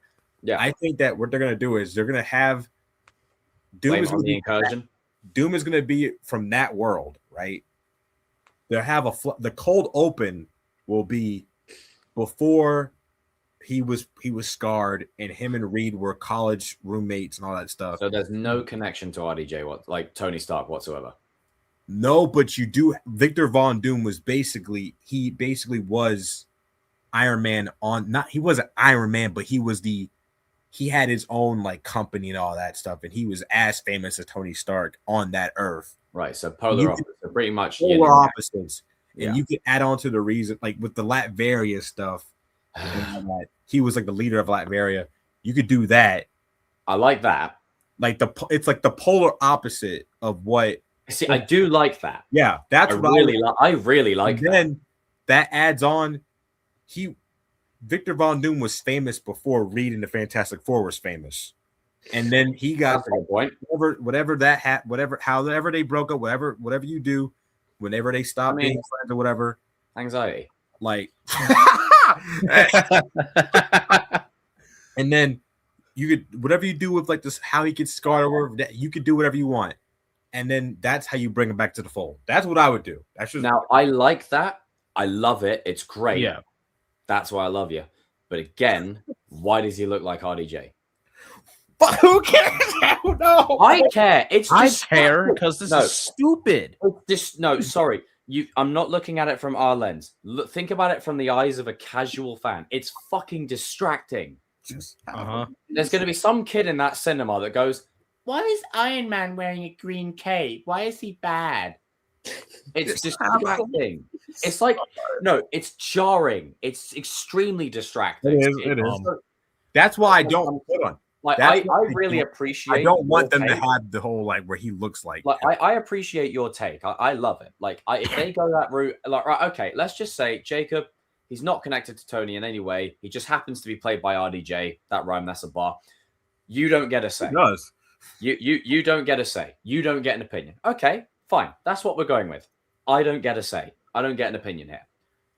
It's still going to be confusing as fuck. So when Tom Holland is face to face with his mentor, I hope they don't do this scene. Oh, I know people have said, no, but you can't like. So what's the alternative? He's just looking at. We're in a brand. RJ, hold on a minute. Iron Man bullshit back. Hold on a second. Let's just go there. That's like me and you being in this universe. I die. We're in another universe, and I'm a villain. I take the mask off, and you look at me like, what?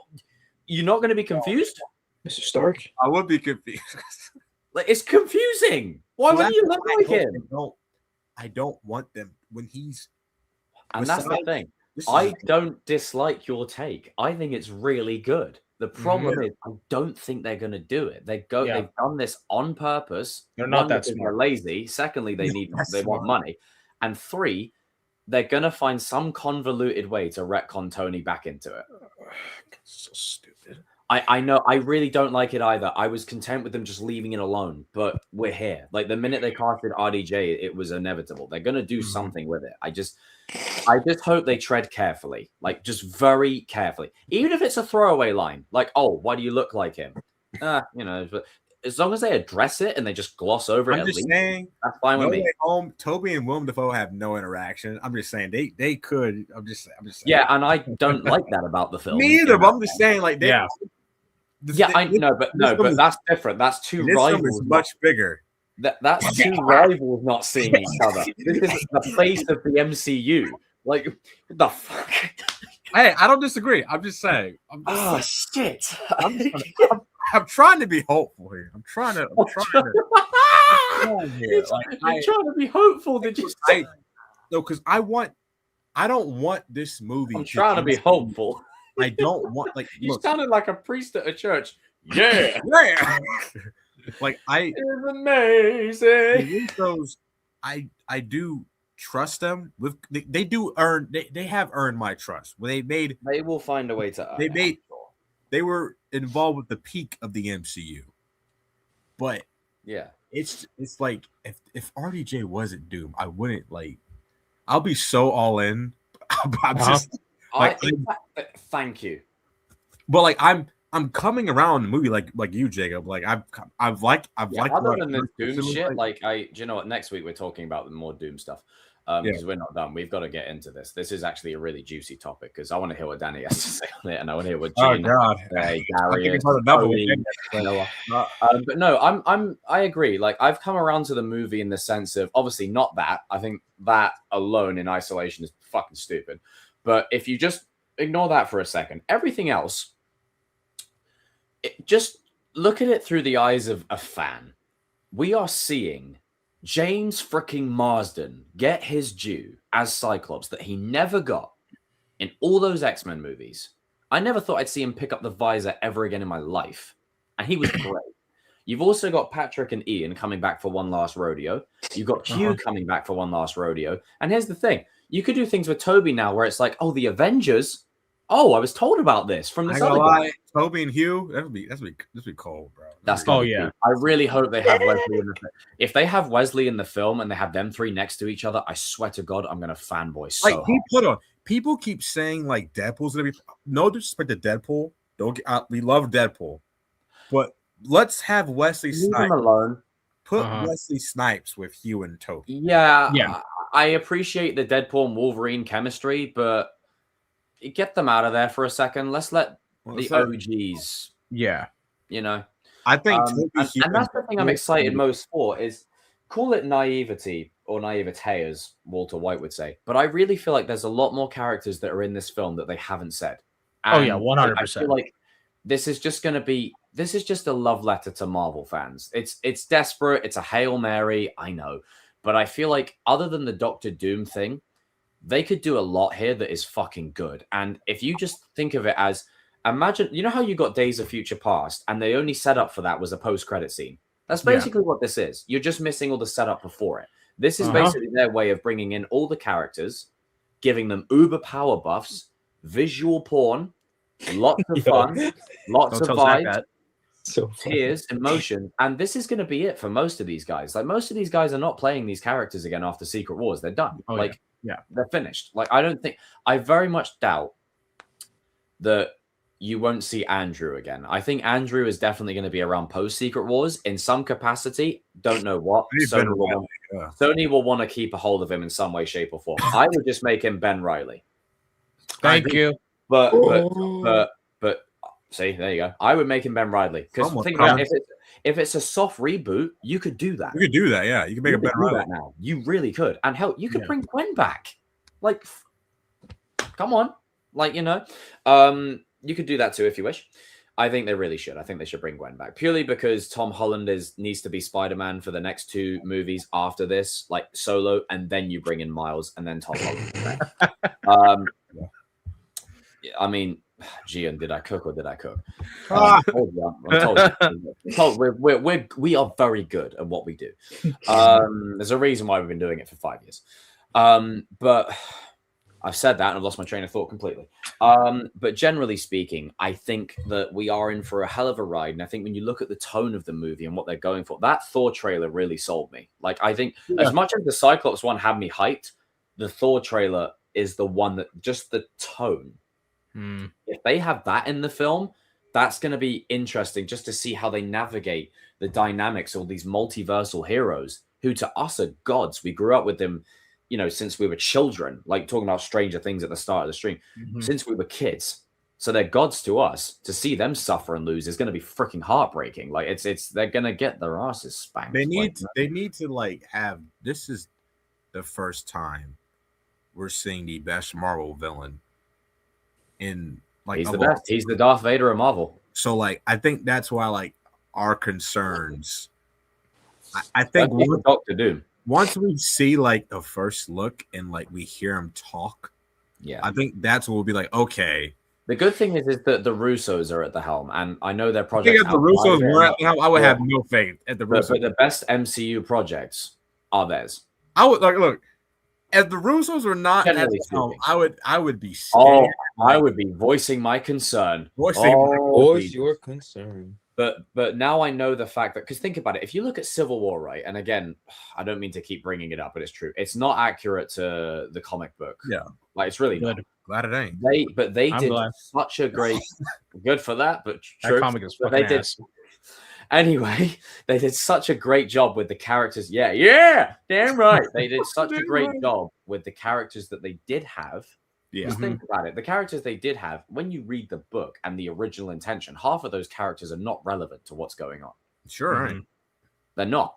They really aren't. The Fantastic Four, the X-Men, those conversations. And that's what I appreciate about the comic. Even though the comic, okay, by and large, it sucks. I really appreciated the dynamic between Mr. Fantastic and the Thing.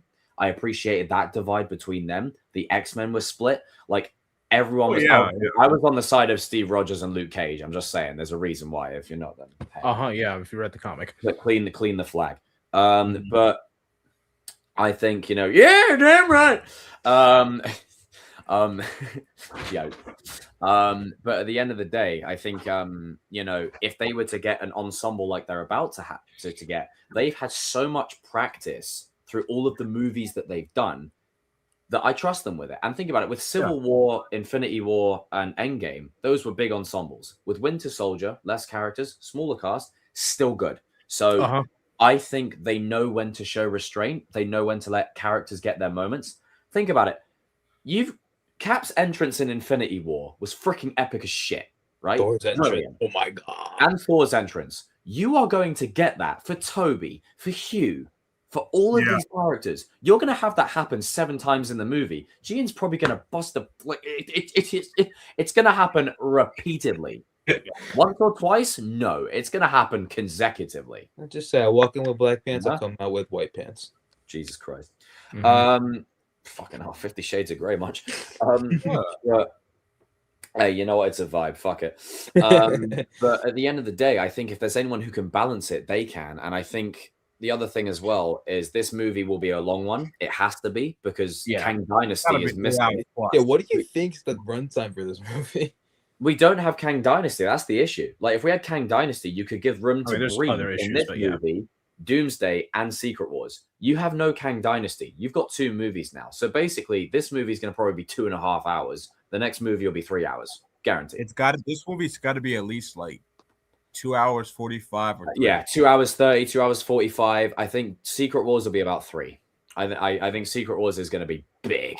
Like, it's going to be a lot going on. I think it's gonna be Avatar like Doomsday is literally just entry level. Like, it's just gonna be like, okay, we're back. These characters are meeting for the first time. It's very much like the Guardians and like Tony and Peter on the world. It's basically that on a bigger scale. Yeah, and then Secret Wars is Battle World, stuff like that. And characters that aren't in this film or die in this film, most of them could probably come back in Secret Wars anyway, because multiverse. You can use it as an excuse for everything. But then after Secret Wars, when they go bye-bye, they're not gonna come back. Like, I doubt, and that brings me back to my point about Spider-Man. They'll keep Andrew and Tom. Obviously, they'll keep Tom, but they'll definitely keep Andrew. Toby ain't gonna do any more after this. That's it. No, you're not gonna get a Spider-Man 4. It's just not happening. I don't think his heart will be in it. If there's a Spider-Verse movie, like a live-action one, he probably might do that. But I doubt you'll see. It's not likely. You know what I mean? Yeah. And they are really looking to sort out Blade. I mean, I'll be freaking 30. That movie ain't coming out, bro. But this is the swan song for a lot of the characters, and even it's not just legacy characters, MCU characters like Steve Rogers, like Chris Evans. He ain't playing this role after this. Like, it's a miracle we got him back in the first place. It's after this they're going to be thinking, hey, we're starting a clean slate universe. We're going to reboot you. Yeah. It gives them all the room to tell the stories. And then by that point, say it's the year 2033, right? You could have an Avengers versus X-Men film. Hopefully with a better story than the comics. Yeah, you'll get bits of that in Doomsday and Secret Wars. You'll get bits of that, but you will get an Avengers versus X-Men film in like the next 10 years. Because they're going to build the X-Men up. They're going to rebuild the Avengers from scratch, which, again, I feel bad about for, like, the Thunderbolts and for Sam and whatever, but they're just going to do this thing where, like on Crisis and Infinite Earths with that episode, like, Supergirl was like, oh, I'm just on your Earth now kind of thing. Yeah. Just kind of had a throwaway line. That's what it will be. It will be jarring. Yeah. It's going to happen. Yeah. It'll just be like how the characters reacted to the blip. It's basically going to be that. It will be like, okay, we're now on the same universe kind of thing. That's what it'll be. Yo, thank you for coming to my show. Getting tickets for this movie is going to be a pain in the ass. Oh, yeah. It's going to be worse than No Way Home. Tickets for the second screening. Don't go for the first. Get the second one. You mean the following day? No. Literally the one, like the screening right after at any cinema. So if there's a midnight screening, if there's a screening at like, I don't know, 5 p.m., get the one afterwards. Well, the thing is, like, stay off social media. Yeah, the thing is, like, what I did with No Way Home, like, for opening night, I went to like 6:45. Yeah, I was trying to get it opening night is a chore. It's so, Oh yeah, really yeah, not. I remember that. Wait, I think I was on the site for like 3 hours trying to get. Yeah, the site crashes. It is an event, and that's the thing. One thing I will say about this movie, I was talking about cinematic events at the start with Stranger Things. This movie will bring cinemas back a bit more. Yeah. This is an event movie. Yeah, And you don't know how I know it's an event movie? Because people will be in here in the cinema going, why is Iron Man in a cape? What movie did I miss? And that's the equivalent of who is this purple guy? Why is he trying to get these stones? Because people have no idea what's going on. They just want to say they were there. Yeah. FOMO. Sorry. Yeah, sorry. I will say that Doom, whenever they drop the Doom teaser or whatever, the first look, it's gonna. Yeah, what's up with that fourth teaser? Like, let's just call it what it is. It's all out there. The fourth teaser has M'Baku, Shuri, Namor, and one more. The Isn't thing. that fake? yeah. It's got the Fantastic Four. What an interesting lineup in one trailer. Actually, I heard that those images were AI. So They were Are because they? they're from, no, they were because the background's from the dark. Hopefully, because those four characters have about as much in common as I have with. There's no correlation. Those there. images are AI. They're fake. Yeah, I just really hope that. What the fuck? I think Like the we fourth go from teaser- we go from Chris Evans, Captain America, Thor, bowing down, giving a speech to the Allfathers, who I think will become Allfather Thor in this film. Allfather or Rune King Ultimate Thor. Power, or Rune King, either or. Then you go to X-Men and Cyclops and Professor X and whatever. Then you get to the fourth one, and it's in Baku, Shuri, and the Beast Squad. The fourth one is going to be a Doom one. It's like that. If it is that, and they just got those four characters in there, one, why is it these four characters? Secondly, it's like you just drew names into a hat, and then you just went, yeah, we'll put that one in there and that one in there. Nobody knows what like the fourth teaser. What a shit what a crap. That is teaser some people that that would say be. like it's supposed to be a No, Doom. sorry, what a bland teaser that's going to be. Yeah. Compared to the it has three to we've gotten, It has to be Doom. they better have Doom in it. That's the Yeah. the only way to lift it up. No, They've gotta have Doom is the only villain in Marvel that deserves his own teaser. His own. Uh-huh. He's the Darth Vader of Marvel. He is the best villain. The There's biggest rumored fan that is- they're there supposed is to no drop other Doom. There's rumors they're supposed to drop it in Super Bowl or something. I don't know. I mean, shit, he'll probably end up killing Magneto in the film, for Christ's sake. And Magneto's a, one Apparently of they the have a bad fight in villains the of Marvel. movie. Wait, what? Apparently they have a fight in the movie. The rumored fights, like Hugh and Toby have a fight, apparently. And the rumored fights are awesome. Yeah, I Magneto. expected that because like that They'll fight interaction. for like a minute- they'll fight for like a minute and then like I mean, it's crazy. They had that Spider-Man cameo in the X-Men film, like in the first one, where like Cyclops, Jean, and Storm walk in the room, and there's someone in a Spider-Man costume. Now they can make it a dream come true. I think they were meant to have a crossover at some point, weren't Yeah, they? they were. Even, Yeah. even in Fantastic Four, when Invisible Woman and Mr. Fantastic are walking along the pier, Mr. Fantastic does this thing with his chin where he's like a stronger man. You remember that? And he turns into Hugh Jackman. Yeah. I was like, wow, they really actually tried. They really tried. Yeah. Even the Doctor Strange reference. Yeah. And even in the movie tie-in video games, they had an interaction between Spider-Man and Wolverine. There you go. So they've been wanting to do that. It's because of rights issues why we haven't gotten it until now. I mean, Logan knows the Avengers, so it'd be kind of funny if they interact. And Toby's like, you know the Avengers. Am I the only one that doesn't have the Avengers? And if the stuff wasn't happening with a certain person out there, I would love to see original Harry Osborn back. I really would. But yeah, he ain't coming back. I didn't get what I want. It would be nice if the original Silver Surfer comes back. oh yeah. Oh dude. I'm sorry, Lawrence Fishburne aced that voice, and the physical actor played him beautifully. Like Y'all think the OC Fantastic Four are gonna be in this? I would hope so. Maybe. That'd be cool. I don't think all four. I think Here's what I think. I think OG Reed. I think most I of think this Reed will film come back. is going to be legacy characters. It's going to be legacy mainly. Secret Wars, then maybe a bit more. yeah. Because you've already got Toby and you've got Hugh in the same film. Let's not get to don't get me wrong. It's like action figures. You gotta save people for But you've got to save some for Secret Wars, because if these guys are going to get their asses handed to them and lose, you need to be able to bring in someone you can say is the cavalry or the cavalry. the Yeah, capital. I could save OG Reed for like a Council Reed type thing if they ever do that. I think they should still do that. I really do. I think there should be a scene somewhere of Doom killing the Council of Reeds off. Like he goes to the Fan Fantastic universe because it's the one no one fucking likes. He goes there, he kills that Doctor Doom off immediately, Good. and then he goes to Miles Teller, who's the Reed Richards of that world, and then Reed sends out basically an APB to the Council of Reeds. We're under attack. It's Doom. Yeah. And that's how you incorporate that rivalry between Doom and Reed. Because that's my issue. After this, Reed and Doom rivalry is one of my favorites. It's one of my favorites. It's So also the center stage of the original story. Exactly. So if you have the Council of Reeds involved with pretty much Miles Teller getting killed off like on the screen, and then there's a radio call to John Krasinski, who's somehow still alive for fan service, Ewan Grufford and Pedro Pascal, they're part of the Council of Reeds. It's a radio call to people in the multiverse. Doom is coming. Shit's about to go down. Like things are about to happen. Like we're on crisis now. You know, like in Silver Surfer in that movie where like Reed's reading out the planets that have been bumped off one after the other.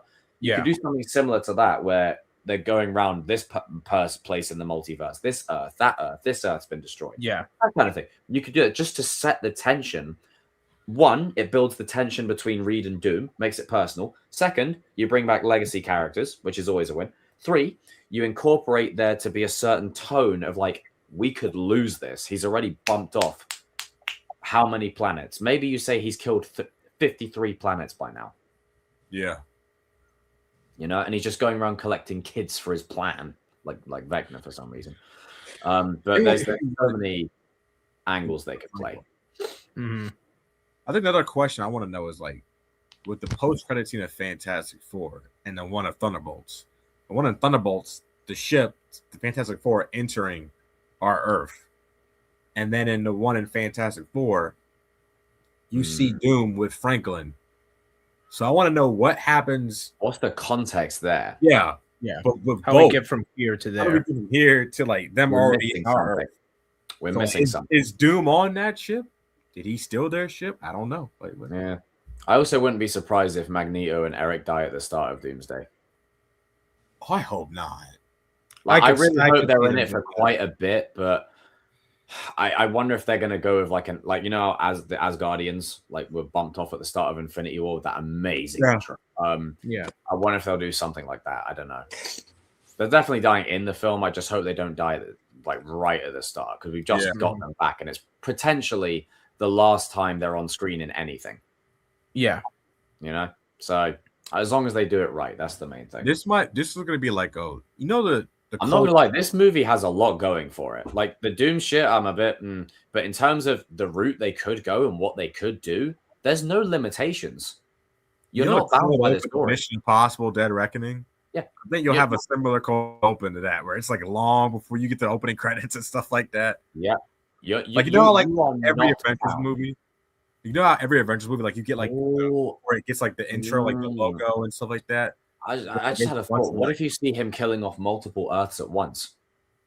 Ooh, I could see it. And Loki, and you cut to Loki, and he actually feels this happening. There's just one planet going after the other. Yeah, Loki's keeping the multiverse intact, so I think they're going to go after Loki. But also, one angle you could play is maybe Loki is the reason that Steve gets in the fight. Maybe he gets the kid out of there. Maybe Loki is the reason that. I heard that reason. I've heard that I think Loki is like. I could also see them coming for you. Get out. Yeah, I could also see them having Loki be a stand-in for the Beyonder. Like instead of taking the Beyonder's powers, in this version, Doom takes Loki's powers. That's how he becomes God Emperor Doom. I like that. I do like that. They'll definitely have a moment where like Thanos is walking to go and get Vision, and all the Avengers are trying to stop him. What if Loki has all the kids with him in that space? The only place Doom cannot get to. Yeah. Like those kids, Franklin, all of that. He's got them with him. And Loki's the last line of defense.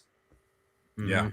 That would be a great way for Loki to... Well, again, a great way for Loki to go out. Yeah. Damn. They could do a lot there. But yeah, Beyonder is also possible. But that's what I mean. I think what excites me is there's no limitations on it. Like, because it's multiverse... There's no setup. They're shoehorning a load of stuff in. Just go. like, don't half-ass fan service. Otherwise, you get Rise of Skywalker. Don't half-ass it. If you're gonna do it, go all in. Go Do big or go home. everything. Do everything. Go big or go. Like, literally, I don't care anymore. Fucking have Gambit fucking throwing cards at Doom, fucking throwing shit in, bloody, you know. Fucking bring back Ghost Rider. Fuck it. Happy for him. Hell, bring Taylor Kitsch back if you want for a cameo. I don't care. But do it. Do it. Do it. I don't care. But no, you need to do it. You have to. The whole Real Luna as Ghost Rider. This movie is fan service. Mm-hmm. How many more characters do y'all think that are in this movie that they're Huh? How many more? How many characters are like in terms of Doomsday? Who do you think is going to be in it? Like other than like the chair announcement. Any missing X-Men members? Any missing one, like the main ones, like Iceman, Jean, and and Toby. I mean, we all know Toby's going to be in this movie. I think Toby's going to be in They're it. definitely going to save people for Secret Wars. Yeah, They're saving Andrew and Tom for Secret Wars. Yeah, but they'll they're going to bring Secret Toby Wars. here. I think they're saving Andrew, Tom, the Defenders. I think the Defenders will come in Secret Wars as well, like John Bernthal, people like that. Okay. Purely because they're going multi. This is what I was saying. I really hope there's a scene of them trying to recruit like Peter, and he says no. Like, I'm keeping an eye on the street level. Well, that's why I think Elena has one scene in Brand New Day. I think she tries to recruit him, and he just says no. He says no. That's it. I would actually prefer him to say no, because then it's like, say no. Yeah, because then what ends up happening is Doomsday plays out, and then he has to get involved. He has no choice. He has no choice. Yeah. What comes out first, Doomsday or Brand New Day? Dragged into it. Huh? What comes out first, Doomsday or Brand New Day? Brand New Day. Brand New Day. Brand New Day. Brand New Day comes out first? Yeah. Okay. So, do you think they have a post-credit scene that was set up for Secret Wars and not Doomsday? No, I think it'll. Okay. Yeah, I think Brand New Day takes. I think it takes place at the same time as Doomsday. So when just before, and you could easily have that explanation because they're involving time already in Doomsday and stuff like that. And they'll probably on another Earth while the Brand New Day stuff is happening. So I think like it takes place simultaneously. So this is I've had this theory ever since the movies were announced. I think the post-credit scene of Brand New Day is the Secret Wars. This happens in the Secret Wars comic where it's with Miles, though. Yeah, I was about to bring that up. They're basically going to replace Miles with Peter here. And the incursion is happening. And they see it like reserve. I think that is, but Peter, he's probably swinging around. He's post-credit scene of Brand New Day. He's like, what the fuck is that up there? What the hell's going on? I think that's what's going to happen. That's a 100%. I would actually really like it if he just says no to Yelena first. He's like, I think he is. Yeah, that's like, I think with everything he's been through and where he's going through as a character, he's just now getting into that street level shit. The only reason he gets back involved in the cosmic stuff is because he's drafted into it. I think there's going to be some dark shit that happens in Brandon that also really furthers fucks with him in his. What's he getting after this? Symbiote, right? Symbiote, and also he's Venom will be in Secret Wars as well. By the way, which one? Tom Hardy's. Tom Hardy, 100%. As long as he gets his ass kicked. Hey, whoa! I like the character. I love Tom Hardy. I'm just saying, like they should have. You know, Sony are looking at it, going, I mean, it's not. Hey, we want some of this. We want some good on this action. It's not Secret Wars. You know what I mean? To your point, though, that might have been the compromise that Kevin Feige had to make. Okay. Yeah, you get to have your Venom and Spider-Man moment in Secret Wars. What if that's like, but Brand New Day has to be. That's what it'll be. And then when it goes in back to like solo Spider-Man adventures, then Scorpion will get the symbiote. I don't think this will happen, but what if in Secret Wars, not only does Tom get the symbiote, he will. Toby and Andrew get the symbiote as well. Listen, I saw the fan art that had the three of them with that. I wouldn't mind it. I say fuck honestly. Sorry, I'm like no, but what if it's like it's different? Like, Ian, you don't want to know what I was about to say, man. Like, what if it's like Tom gets a comic accurate Secret Wars one, but Toby gets the original one that he had in Spider-Man 3, and Andrew gets like a hybrid, like a red one, because the original symbiote was like kind of reddish a little bit with black. Yeah, like what if he gets that? That'd be kind of cool. Could be.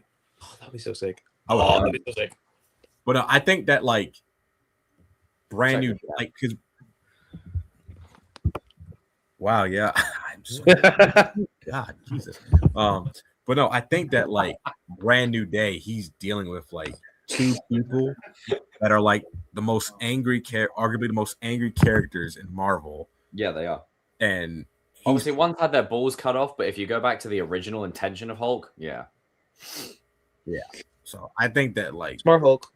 It's basically a prelude to the symbiote. That the whole theme of this movie is anger and rage. It's No Way Home laid a great foundation for, as much as like the ending of No Way Home is quite bittersweet and somber. I don't want to just sweep that goblin thing under the rug. No. If I'm writing this movie, I'm taking that. We're taking that beat and we're funneling it into this film. Because there's going to be a scene where, like, because here's the thing about... Think about it. We're in the film with Punisher, who kills people. Spider-Man's not going to kill anyone, but he might get damn close. And maybe he sees Punisher doing it and he goes, no, I'm not going to do this. It's not here's me. The thing, though. And then in that moment, Punisher says to him, man, you remind me of this guy Red, man. Fucking doesn't want to kill anyone. On that point, though, here's the thing. The difference and then the defenders get set up. Peter and Matt.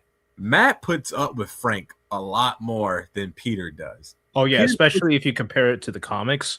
Peter pushes back on, even though Peter and Frank, they have an understanding in a way, but Peter pushes back on Frank, and he argues with him a lot more than Matt does.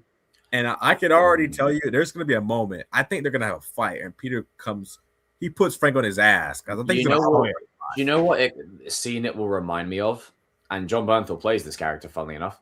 In the movie Fury, when he grabs the soldier's head, he's like, you feel that? Like, he says things to egg him on. Yeah. Or, like, it's always John Bernthal, man. He's egging people on. He's egging people on. Like, you know how he says to Rick, you got a weak boy. Like, imagine he's like, a broken wife. Like, could you imagine he says to Peter, where's your aunt? Oh, hell. Because he did that to Matt. He was like, God damn it, say his name. Yeah, he did. He said it to Matt, but the thing is, if you're setting Peter up for that symbiote, what if the symbiote gets on him in Brand New Day? Like, it's already there. Like, you don't see it all fully there. It's just it just lays dormant. Like a tiny bit of it is on him. Yeah, it just lays dormant. Like, maybe he gets just a little inkling on him, just a little bit, and then obviously Scorpion, whose whole essence is if he stabs you, your insecurities spike. He's basically like Scarecrow, but in Marvel. And I don't know why, but I kind of want to. I'm interested to see like how Scorpion's like costume looks in Brand New Day. Yeah, it'll probably be similar to the PlayStation game. It'll be very similar to that. I kind of want to see like without the suit because Frank would get destroyed. But imagine like a street fight between Michael Mando, Scorpion, and Frank. Like a quick one off. Because I think my theory is that I think that Scorpion does something. Whatever happens in the 15 people watching, smash that like button, people. Sorry, I think whatever happens in the Punisher special ties into Brand New Day, and I think that Peter has to clean up the street level mess in Brand New Day that Frank caused. It's like part of the story, and I think that Frank wants to. I think there was a rumor, like plot, like or whatever, that like Frank is trying to kill Matt Gargan, and Peter's doing it. Yeah. Oh, that would be tasty. Because what if Scorpion's going around killing motherfuckers? Could you imagine if Scorpion actually stabs Frank with the spike? That could be interesting. What if Punisher then starts going on a rampage and Peter has to contain him because he doesn't know what he's shooting at? Like, he's completely fucking warped. Yeah, like he could be shooting at civilians for all he knows. Because there's rumors that and if you think about it, if the whole movie is breaking Spider-Man down up until that moment, that's when Spider-Man comes back. That's his, Tobey Maguire pull out the red suit thing. Yeah. Mm-hmm. But then it still lays the foundation for that symbiote, baby. Like, he's getting that black suit the minute he shows up. It's not going to come in Secret Wars. It'll be in Doomsday, and then he'll have it in Secret Wars fully. Like, it'll be like a post-credit scene or something. You might be right. Because I think you might be right because I think they want to do like a 3-movie thing with like Doomsday, Secret Wars, and 5. He gets rid of. Yeah, they do. But I'm not gonna lie. Seeing if him and Andrew and Toby both have the black suit, all three together, I'm sorry. That's the most hype moment in the film. I don't care what anybody says. I'm not gonna lie. Cat wielding Mjolnir is cool, but I'm gonna be jizzing in the cinema. I'm sorry. I'm that right there is gonna be the most hype moment I've probably had. What if it's like they have since Endgame? Lol. Sorry for my graphic nature, by the way. They have to. It's so powerful that they have to do whatever it takes to take him out. and then what they can say is that, well, Toby's like, well, this isn't my first rodeo, and Andrew's like, I wanted to fight an alien. I guess I have one. Yeah. Could you imagine, like, obviously it's not necessary, but if they include the Venom symbiote, then more than likely we'll have Venom in there. Could you imagine a scene of Tom Hardy's character saying, "This is how you control it," type of thing? Mm-hmm. I could see that. And then Toby cuts them off and says, "Yeah, you can't really control it. Just direct it." You need bells. Hell's bells. Bells. Y'all think that they're gonna recreate that comic panel where like Frank is holding Peter, and it's after he's like yeah, probably towards the end of the film. Some people think that Hulk causes that. It could do. Somebody, the Scoobers, they keep hinting Hulk. They keep hinting that like Hulk might be hated after this movie. Like he'd kill somebody. Like he might. Ooh, interesting. Happy Hogan. Maybe. Nah, I don't think Happy's gonna die. I don't think he'll kill. I don't think Peter and Frank are dying, obviously. But no. What if it's Ned? Ooh. Don't do that with me. Don't do that. I'm just saying. Don't do that to me, RJ. What if it's MJ? I doubt It's it. not MJ. It's not MJ. No, it's not MJ. No, he didn't fall for They don't have the balls. the rage bait. Didn't fall for the rage bait. Didn't fall for the rage bait. Fuck. Damn it. No, they don't have the balls to do that shit. But no, like I just Because like there was like after you that. saw like the set photos, like he's getting carried on a stretcher, and Sadie Sink's character is getting in. What if he kills Scorpion? Well, I mean, I won't.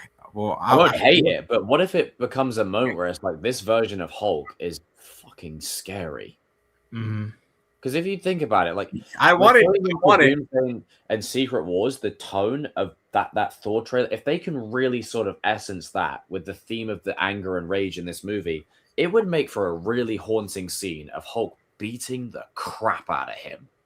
Yeah. Like, I think the character of Hulk has become so synonymous now with I'm big green giant monster. It's like, no, he's freaking terrifying. That Eric Banner version. I was getting ready to bring it up. Yeah. With just him looking through the fucking thing. Scary, that nightmare fuel. Shit was scary.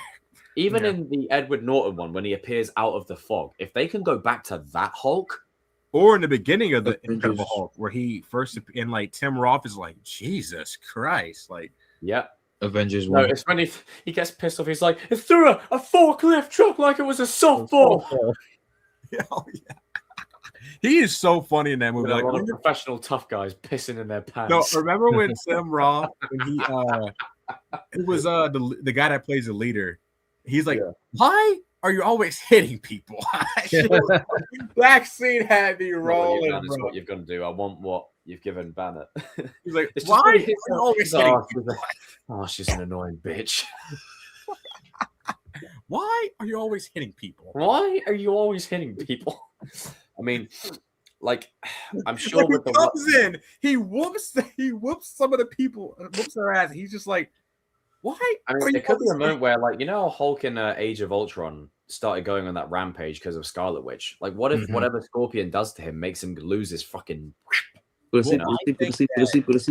I think that Peter goes to the reason why Hulk is in the movie. Can't do that. I think that because I think Scorpion is using radiation. I think he's using gamma too, and I think that that's what he's using, some type of radiation. I think that he kind of poisons Peter when they're fights, and he goes to Bruce, and that's why he asks him like for help. And stuff. That's why I think it's that why. You could end up going the route of maybe Bruce loses himself completely. Maybe Hulk takes over. Yeah. What is I love Frank, but what the hell is he gonna do in their fight? Well, this is why you keep street level separate. I'm sorry, like it's like, you know, no amount of like Frank Castle going an infused gamma green monster is. No, they're gonna have him steal the War Machine armor like he did in the comics. Because I can't see the Punisher going, "Hey, listen up, green." I don't see them doing that. By the way, let me tell you something, man. Let me ask you something, man. Sun's going down. It's getting real low. Like I can't. I can't. Let me ask you something, Banner. It's like, man, plain and simple. I do not have time. I do not have time for 10-year heroes. I don't see him doing that. I really don't. It would be nice if Matt Gargan and Frank Castle have a history. Yeah. Oh, this movie they could do that. 3 Yeah. years at the No Way Home. I think I heard somewhere it takes place like Yeah. so. So they can make it work. Hell, I'm not even. I really. It could be wishful thinking because there's a lot of characters in this, but I really hope Daredevil is in this, in a cameo, just in like, oh, meet this guy. Maybe Have you the so fifth have you one. heard a theory?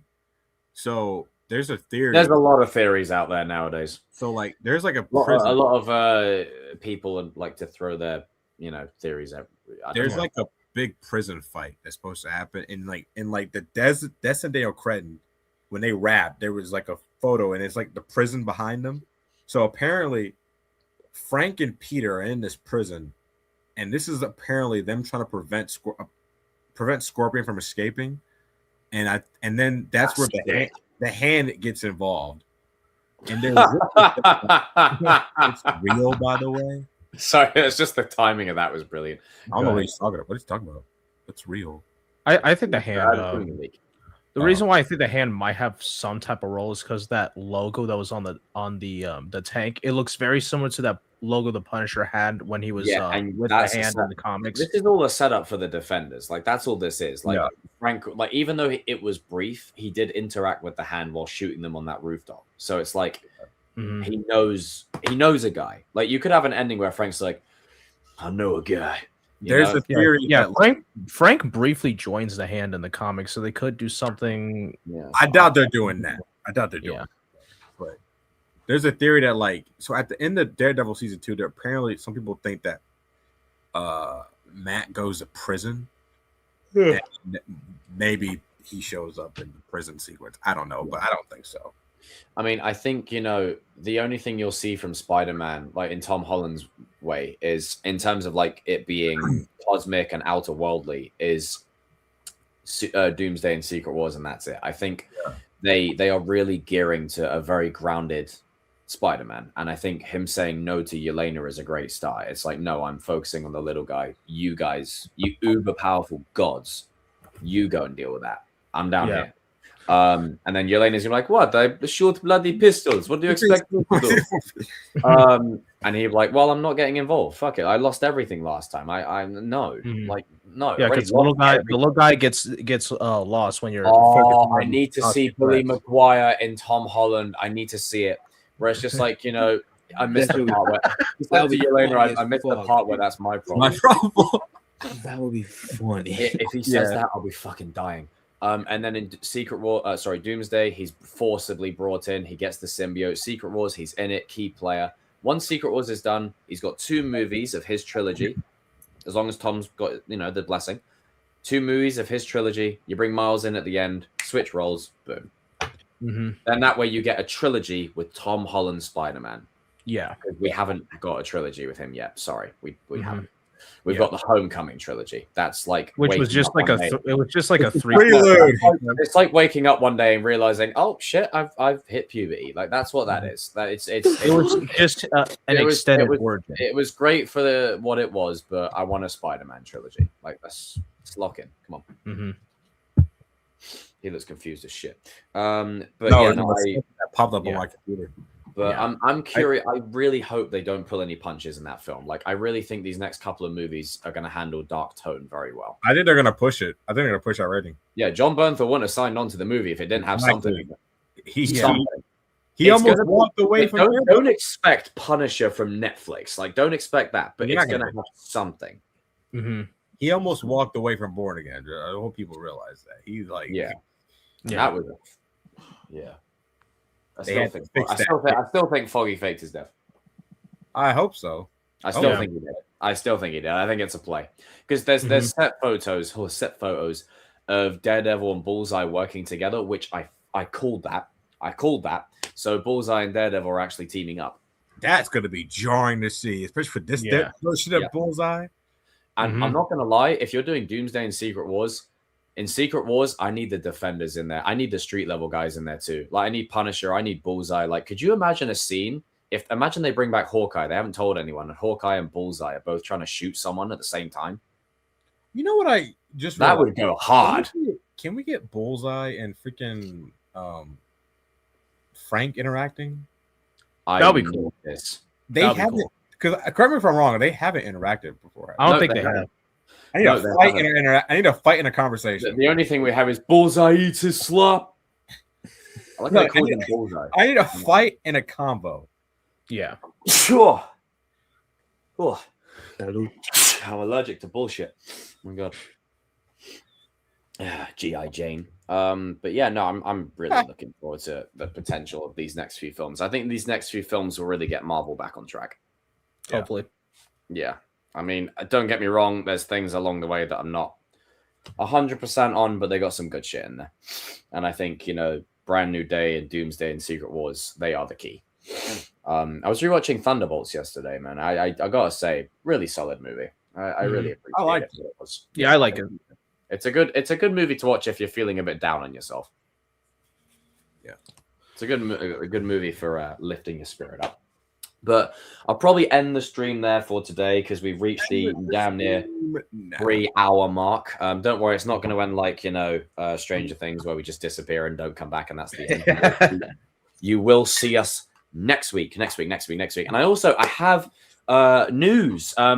You all voted. You all let me know your thoughts about the Chosen Verse stream that will be coming soon to a theater near you, aka just the stream. Now, I can't guarantee if this will be a regular thing. It could be a once every few months kind of thing, or once a month. I don't know. We'll see. But for those who have been on my journey with me long enough, know that the Kings were not my first squad. That was the Geek Talk squad back in the day when I first started this YouTube venture. Obviously, the Kings of Pop Culture is my main baby. You know what I mean? Come on. We're live. Let's just be real. Who cares? As a great man once said. Geek Talk Squad, Kings of Pop Culture, Legends, the Knights. There's 4 teams there. I'm thinking I put all of them in a big juicy blender, and we get them. That is going. And we get them all together. I'm talking. There could be us 3: Danny, Charles, Stuart, Alex, Julian. It could be a vibe. I think it would be hilarious. Okay. I think it would make for some interesting conversations and interesting moments that we will never forget anytime soon. So I'm excited to see this. Now, obviously, I've had to make the list of people based upon certain things, and I have reached out to these people, so I hope they won't mind me naming them. If they are uncomfortable, then do message me and whatever. Now, there is 20 people on this roster. Holy shit. God, now, if I make this a once a month thing, this lineup could change at any point. One week it could be us 4, Stuart, Yinko, Ty, and Charles. The following week it could be me and RJ, Stuart, Luke, Alex, Julian, and Denzel and Danny. Okay. So you never know. It's just it's a soup. Literally. Homie got his own doomsday going on. I do indeed. I do indeed. I'm bringing all the teams together. RJ, Darius, Cody, Danny, Noah, Evan, Adam, Kevin, Chris, Gian, Yinko, Stuart, Ty, Charles, Lewis, Luke, Alex, Julian, Denzel, Steph, Croft, Jaden, Paris, Augustus, Darius, other Darius, Dasha, and Boxiest. Damn. Oh, Boxiest? That's a big ass stream. Might not have enough space for everyone, but imagine that stream packed with people. It's going to be crazy. There's going to be moments of conversation, moments of banter. I'm gotta say, I'm curious to see Gian and Stuart interact. That's going to be hilarious. I'm gonna do a lot of trolling. Let's just say that. Shout out to you, Stuart, if you're watching. By the way, I'm gonna give a big shout out to my brother Luke if he's watching. I used to go with him to the gym quite a bit.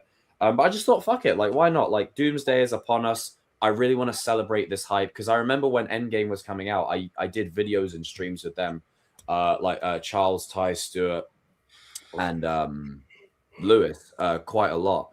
And I will never forget my reaction to seeing Hawkeye as Ronin. Not a lot's changed. I'm rooting for Cyclops. I was rooting for Hawkeye. I was one of the only people that said he was the MVP Avenger, and everyone laughed at me.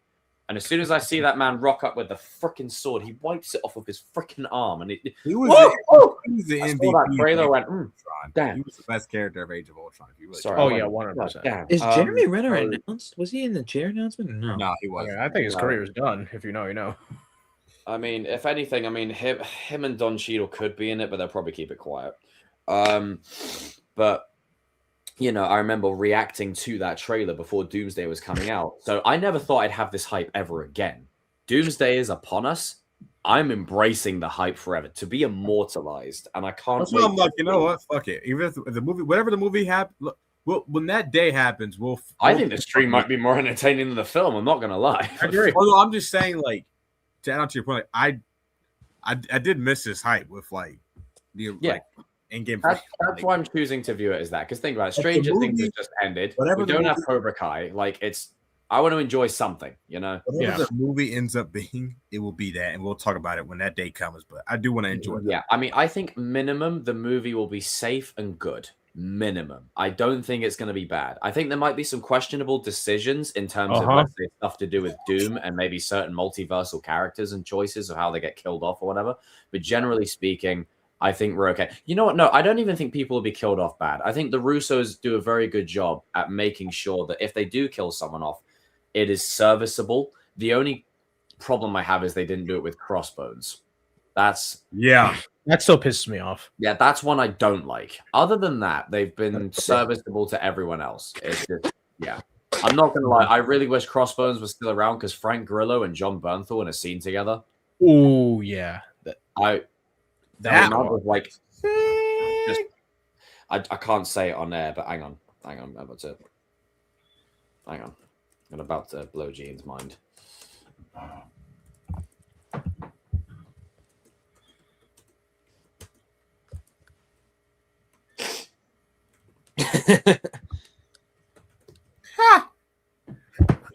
What the fuck, bro? Just the amount of man, she needs a man. Jesus Christ, I can't wait. Fucking hell.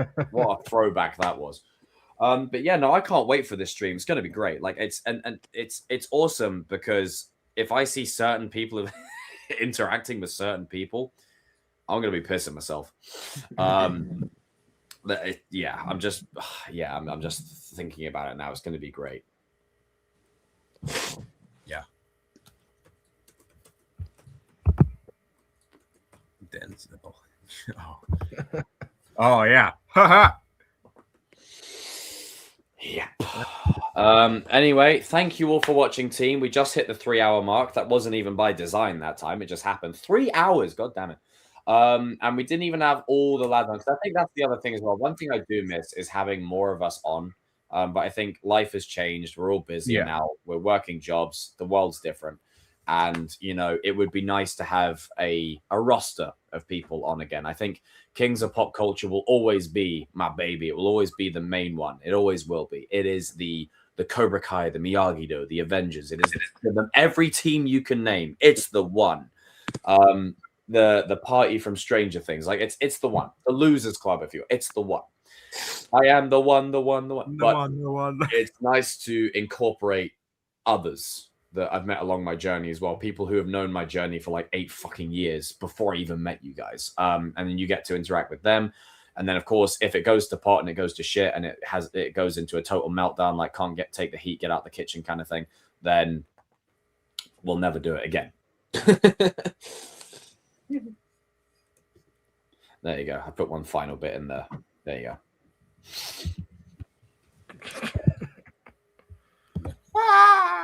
So yeah, so I've got the roster, I've got the squad, I'm going to get it penned in, and that's going to be great. I'm interested to see what everyone has to say about certain things, and also how everyone reacts to certain things, because naturally, as the Kings, we are built of a different gravy, because we constantly cut each other off, some more than others. We constantly cut each other off and interrupt each other. I can imagine people just doing this. I'd like to speak now. Yeah, we're not going to no. Just cut people off. But yeah, it should be fun. It's going to be great. It's going to be awesome. So for those who have stayed till the end, you get a scoop on what's going on. And I got to say, yeah, a little bit of a scoop right there. Family. What you say, Gian? Got some tea right there. Get some tea. Yeah, you did. You get some goss. There you go. I got my own doomsday going on. As Gian said. All right, guys and girls, see you next week. Peace out. May the force be with you. All of that vibes. And yeah, give a round of applause to Danny and Noah who appeared earlier. A big thank you to Cavano right here. Give us a closing statement, Kevin, sentence or less. Hopefully Doomsday's good.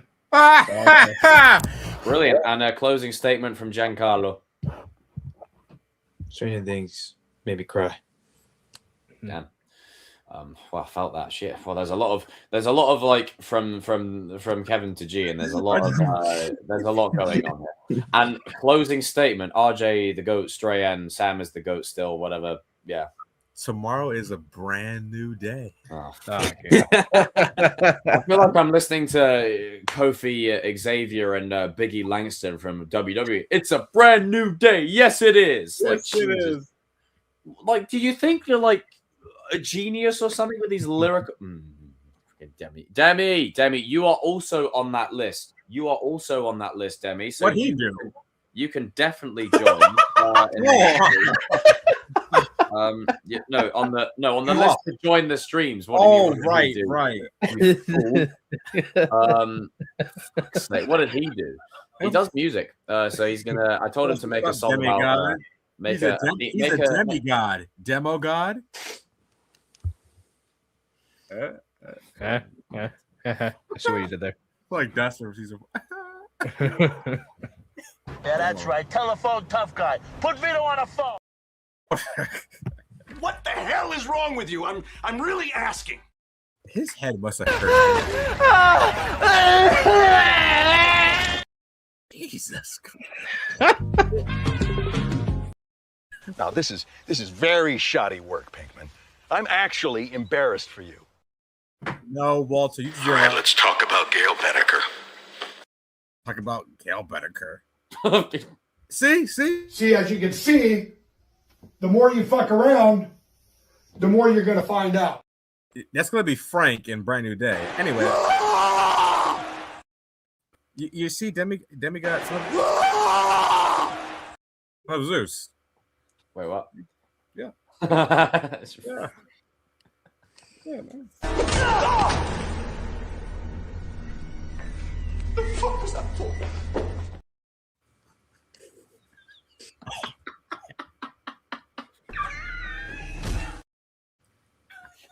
I'm just playing all the clips. Get up! Get up! Any more coffee? Bro got knocked out immediately. Oh, you come for the king? Slice her. And Slice her up, Corey. Slice her up, Corey. It's just good business. I am the captain of this ship. What ship? This guy hit me with a van. I love those guys.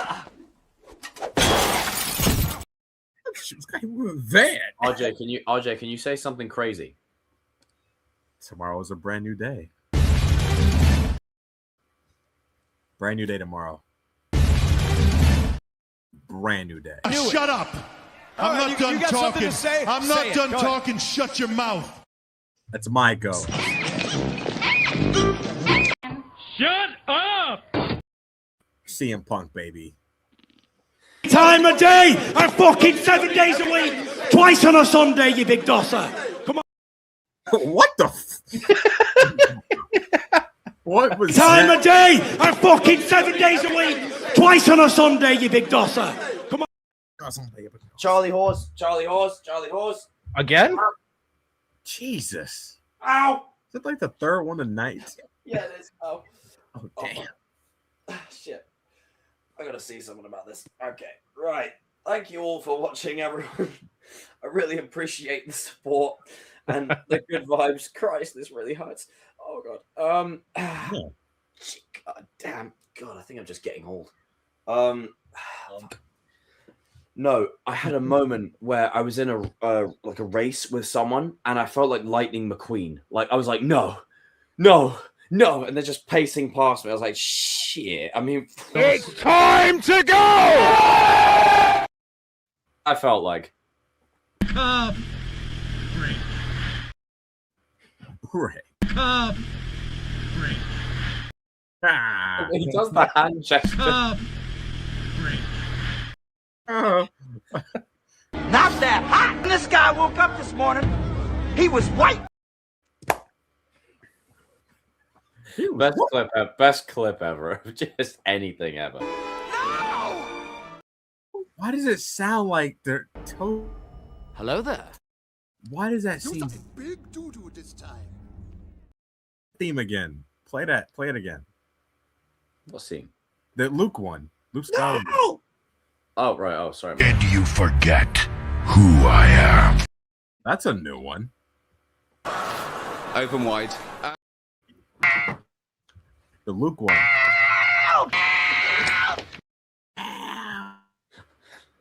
Oh, there you go. You're a fraud, Spider-Man. That's One an of the best awful Spider-Man movies. Jesus Christ. It's mine. Oh no! Show him around his head. Come on. Open your eyes.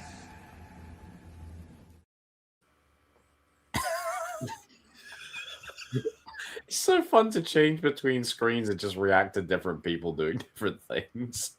Oh, shit. Oh, crap. I ended up... Wait, hang on a minute. Oh, I've just found something unique. Uh-oh. Oh, hello. RJ, speak. Speak. Oh, brilliant. Good. I'll be using that in future streams. Brilliant. Not to you specifically. Yeah. I'm going to enjoy using that, especially when people are playing movies in the background and, you know, not courteous to Jacob in any way, shape, or form. It sounds like Toby's theme. It does. It does. It does. It does. John Williams and Danny Elfman, two very different composers. No shit, but that was...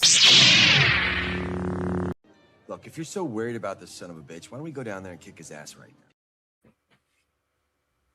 It's a great scene. Great show. Mm-hmm.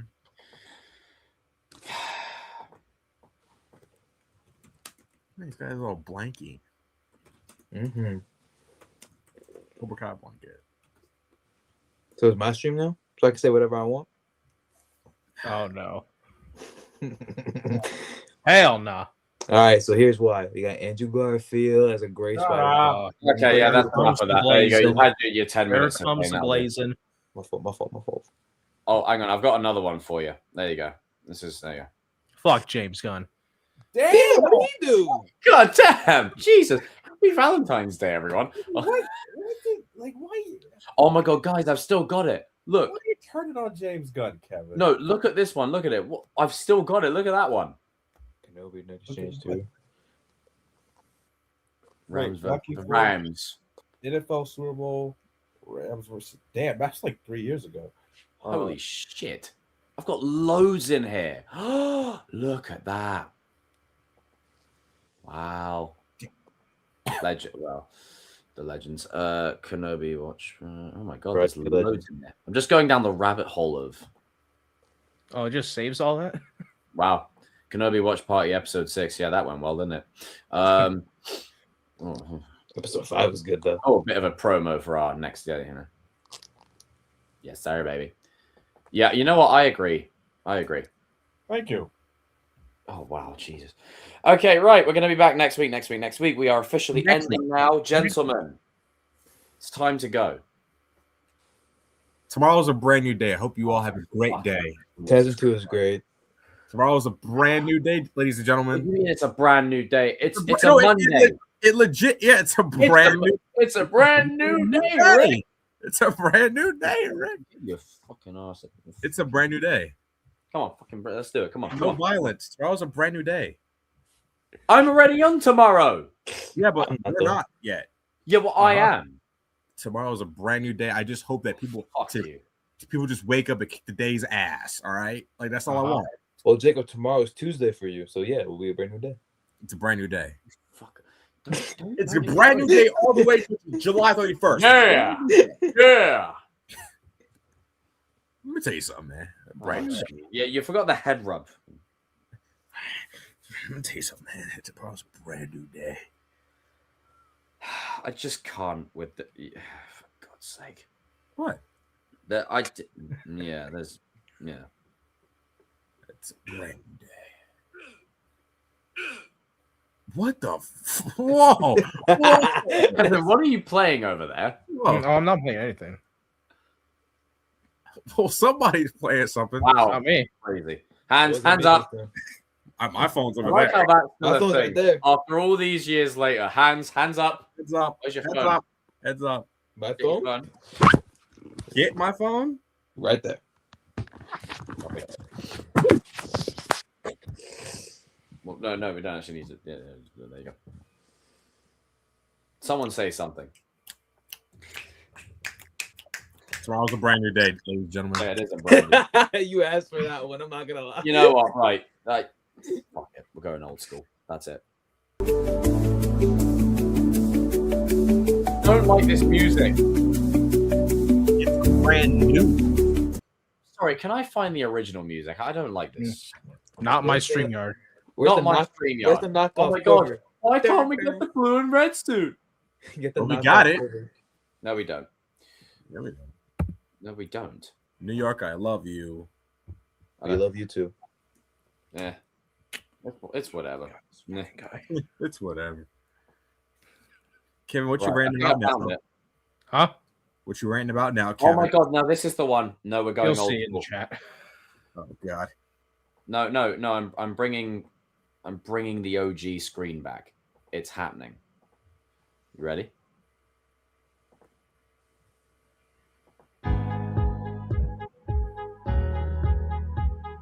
Oh hell no! What the fuck? What the hell, bro? What? It's the OG. It's the OG screen. No, not that. you. What's- It's the OG screen. What? No, not you. Go look at the chat. Look in the chat. Yo, is we serious right now? God, man. Oh, get a hobby. Oh, just, Get a hobby. oh god, I'm hobby. dying internally. Oh, back to it.